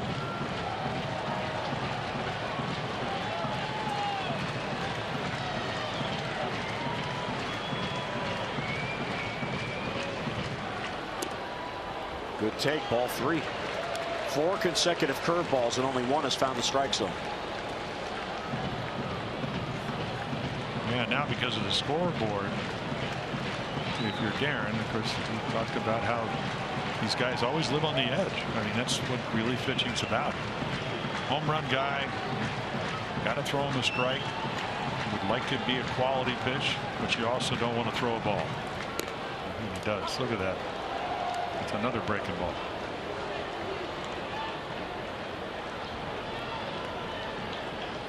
Don't know how they do it.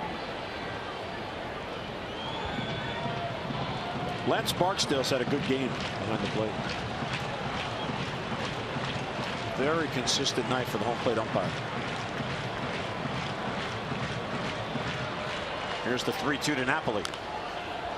Fouled off his foot all the way out to Flaherty at third.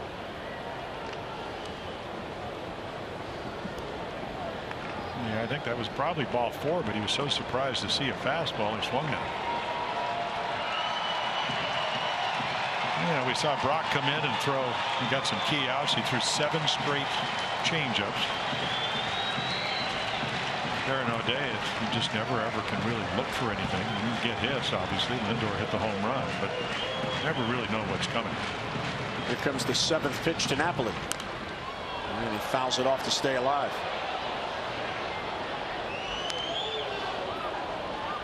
Darren O'Day all about upsetting the timing.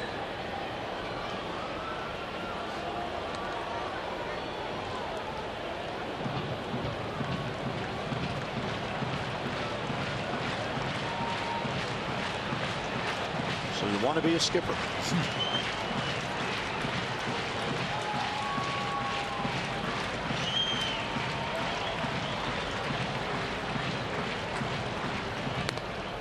And he walked, and fastball misses outside. So O'Day has come on, solo home run, now walk, and that gets the tying run to the plate.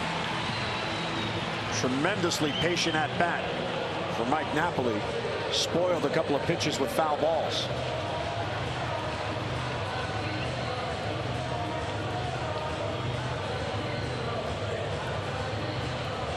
So an 8-pitch at bat results in a walk. Still nobody out. And here's Ramirez, who's had a perfect night. Double and 2 singles and a run scored.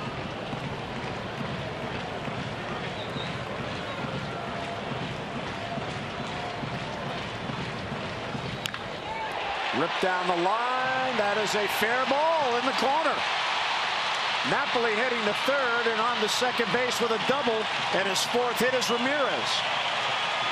3 in a row of reach against O'Day, and the tying runs are in scoring position. Well, like I said, they were hoping, the Indians, for a McAllister, and they're getting it. Doesn't happen very often.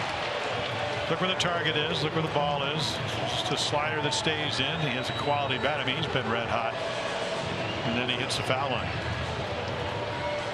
And the right ball gets to it. Nolan gets to it very quickly.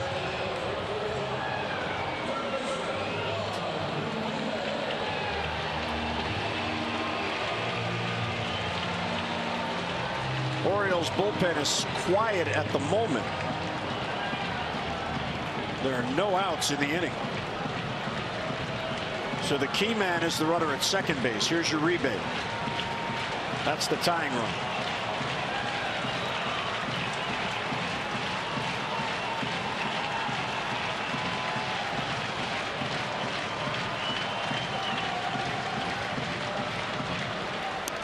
Waves at the breaking ball, 0-1. Yeah, the Indians would love for him to make contact, and you know that's what Darren O'Day would like to avoid. I mean, he hits a ground ball to the right side, you get a run because you're playing back, unless it's right to Chris Davis. You know, Napoli, I mean, it's not slow, not great speed. Fouled off the other way, 0-2. Our PNC inside the numbers, runners in scoring position tonight. O's pretty good, 4 for 9. The Indians just 1 for 8. Yeah, the Orioles came in, what, 8 for 50? Michael Gibbons. He's been getting a lot of work lately.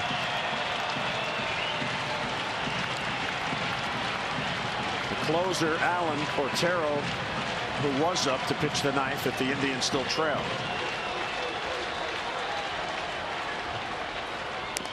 Doesn't chase outside, 1-2. Uribe has seen O'Day only twice. He is 0 for 2 against him.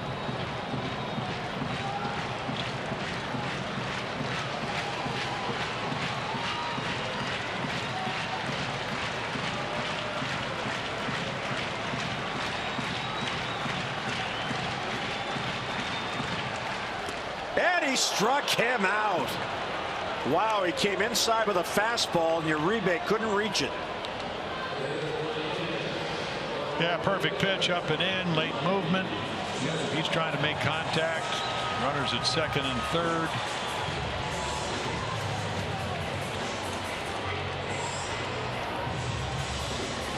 A little conference how they want to pitch Lonnie Chisenhall.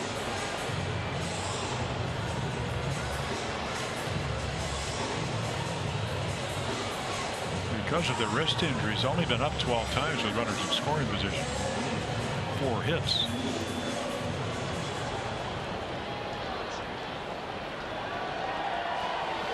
Chisenhall 0 for 3.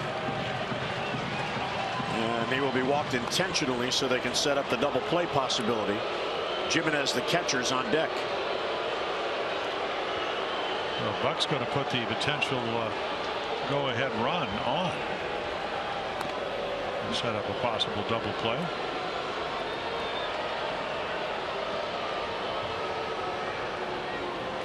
Chisenhall is 2 for 4 against O'Day in small sample size. One of those hits a home run. But this is all about the confidence in O'Day to get a ground ball.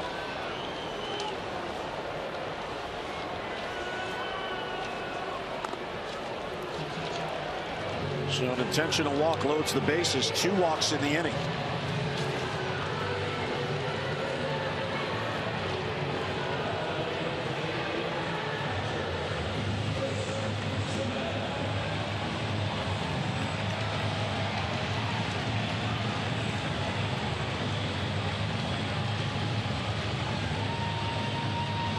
Jimenez has had a good night.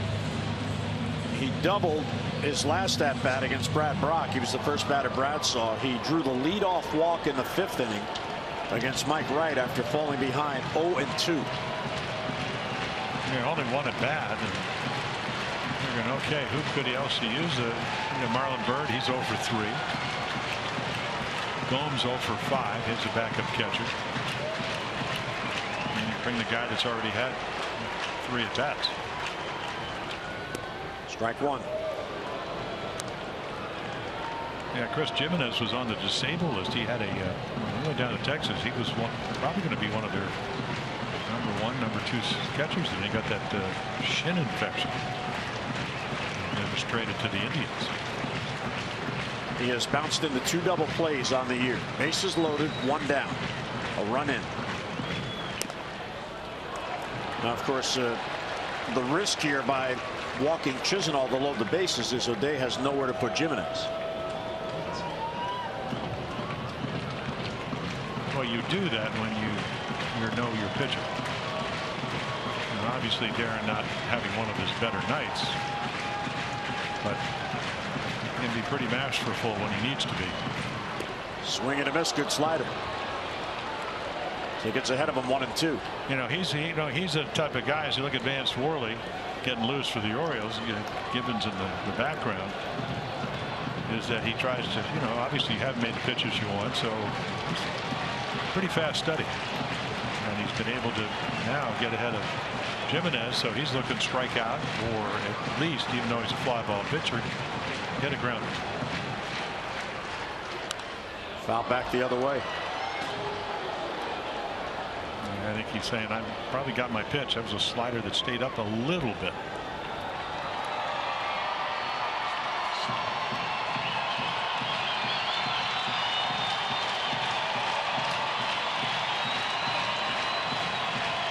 And if you're Darren O'Day, you're going, okay, what does my history tell me about trying to go to the same place I went with Uribe because of the count? Going to try to run the ball up and in on it. It's a pretty good high ball hitter. See if they try to do that again.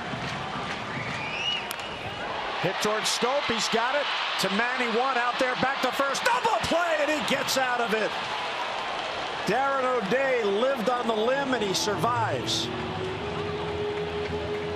4-6-3, perfectly turned by Scope and Machado. So the Indians get one, but they leave two. We'll head to the ninth in a two-run game.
Orioles baseball on Masson is brought to you by Southwest. Transparency, low fares, nothing to hide. And by First National Bank, redefining convenience in banking. A 6-4 game, 23 hits combined. Downtown Cleveland, Ohio, and here's Otero coming on to work in the ninth. Well, last year with Oakland, in fact, the last couple of years, actually, his best year was 2014. Sinker baller, throws a lot of grounders. Not one of these flamethrowers, but guy that throws a lot of strikes. Fastball, 90, changeup, sliders, got a curveball. He's got them all. You can see he's a ground ball pitcher. Keeps the ball in the ballpark.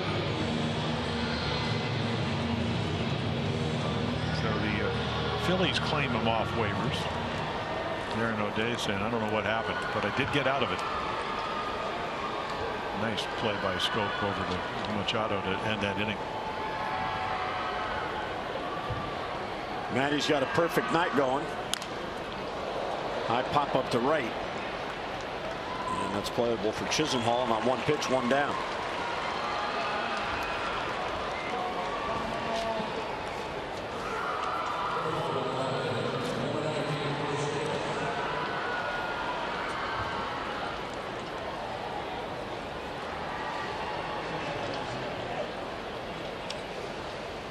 So the Orioles will have Zach Britton ready. Adam Jones having fun with the camera. Yeah, Zach got a little tune-up inning yesterday, 18 pitches down in Houston.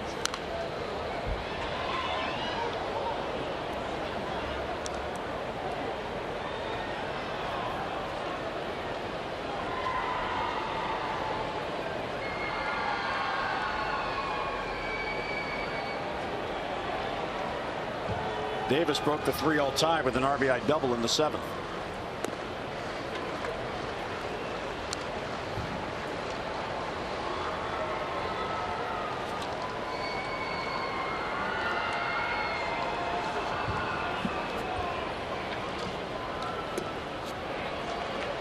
The Indians in the ninth will have 9-1-2. Davis, Santana, and Kipnis in this 2-run game.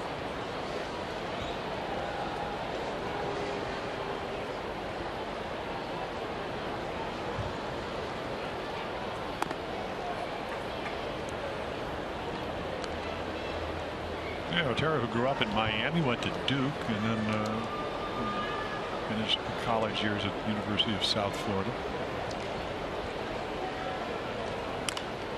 Davis pokes the foul. And you can see he just has a nice sense for pitching, and that, as we mentioned, that 1 year, I mean, one really special year. You go 8-2 with a 2.28 ERA in 72 games. Doesn't mark a whole lot of guys. 15 walks in 86 innings, so he pitches to contact.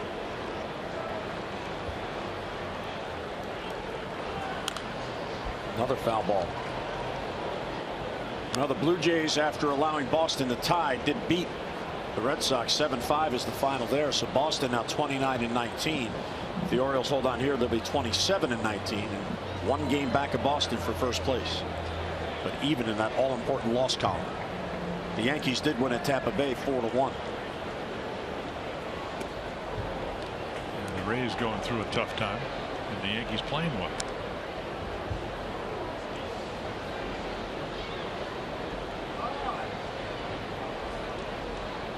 Chris has worked the count full 3-2. This will be the 8th pitch in this at bat. And he got him on a changeup.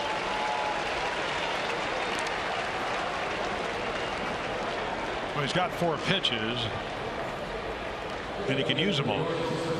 So he just elevates and he sinks it, and then you think maybe you get another fastball, and he just pulls the string. One of those guys that can pitch multiple innings because he's got 4 pitches. Well, the big blow tonight, well, one of the big blows was the home run, the 2-run fly ball down the right field line by this guy, Mark Trumbo. Strike at the knees to Trumbo. Well, fans, visit MASNsports.com/CareFirst to vote for tonight's CareFirst Fearless Player of the Game. Live fearless with the name trusted for over 75 years. CareFirst Blue Cross Blue Shield. Popped him up. Catcher Jimenez calls. And he's got it. So Otero comes on and has a 3-up, 3-down inning. Those are 3 outs away from a win. Zach Britton coming on.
Three outs away from the happy recap, 6-4. And the closer, Zach Britton, comes on to induce those final 3 outs. Yeah, 12 out of 12. Sinker baller. So I actually worked on his breaking ball last night in Houston because he came in a game where the Orioles were trailing 4-2. Hadn't pitched since the previous Saturday. So lefties don't hit him, righties don't do much better. Looking like a 14-to-1 ratio of ground balls to fly balls. He will try to get outs, and the Indians will try to get a guy on. That's where it all starts for them. Another thing, you don't usually walk a whole lot of people. Yeah, just 4 all year. Well, he's put together 8 consecutive scoreless appearances. He has a win, and he has 6 saves in those 8 games. We'll go to work on Rajay Davis here, leading off in the 9th. And you maybe play a step in because of the speed factor. We saw that come into play back in the 5th. Leadoff walk to Jimenez, and that time was 3-1, and then he would beat out a little chopper to third. And there's the 97-mile-per-hour sinker. Dive bombing. Davis is 1 out of 3 with an infield swinging bunt single. Slow roller to third.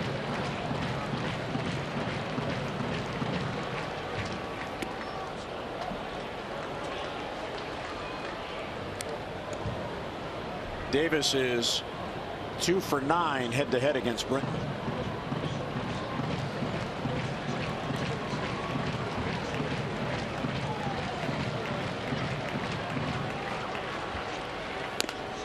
Outside, ball 2. Indians a very patient team. Well, like we said, I mean, at home they're averaging almost 5.5 runs a game. Orioles will hope that's where it ends tonight. 5.5, but not 6. Bounce towards the hall. This is going to be a tough play for Manny. The long throw got him. Yeah, what we've seen, Mike Bardick, of course, knows as well as anybody because he was a terrific fielding shortstop. The time clock. You move from third to the short, it's different. So again, you got to know who's running. He's got all the tools, ability to get the balls, to unload, strongest arm, no hesitation. He actually catches it and sets himself at the same time. And then the perfect throw.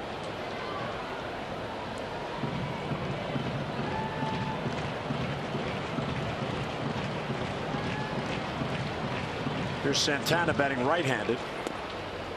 Strike at the knees. Yeah, the ability for Zach is so tough to hit him. We saw the numbers for lefties under 100, but even righties, because the ball away, it just dives out of the strike zone, and then the ball that he'll throw at your front hip, you give up on, and then it comes back, and it can end up being a strike. Kind of gets his rhythm back, his release point, like there. So this is something he's learned, and he's having a Starbucks at about 7 o'clock in the morning with Dom Cheedy, the bullpen coach, and he said it's all started in November. Took about a month off after last year, and Chris Tillman, Miguel Gonzalez, they all live in Seattle, or excuse me, in Seattle, Sarasota, and there it is, right there, 97. They just started the workouts. And Tillman's having a great year. Gonzalez ended up going to the White Sox on waiver, but the bottom drops out. So highly conditioned, now a veteran. I don't know if there's anybody better. There may be guys as good. You'll be very, very happy that you have Zach Britton at the back of your bullpen. 28 years old now. 73 saves over the past 2 years. Ground ball to second. This could do it. Scope has it. He spins and throws. He's got him. And the Orioles snap the 4-game losing streak. So a pair of 3-run innings hold up, and the Orioles get the opener here in Cleveland. So Adam Jones set the tone. Mark Trumbo had a big 2-run home run, and the Orioles pull it out by the final of 6-4. So the offense has returned. And we hope you can join us tomorrow. More O's action. Game 2 of the 3-game series. Ubaldo Jimenez will be on the mound against Danny Salazar. Our coverage on MASN begins at 3:30 with O's Extra presented by Jeep, followed by game coverage at 4 o'clock on both MASN and WJZ. And now for Jim Palmer and our entire hardworking crew, Jim Hunter saying so long from Cleveland, where the Orioles have won it, snapping their 4-game losing streak. Baltimore 6 and Cleveland 4.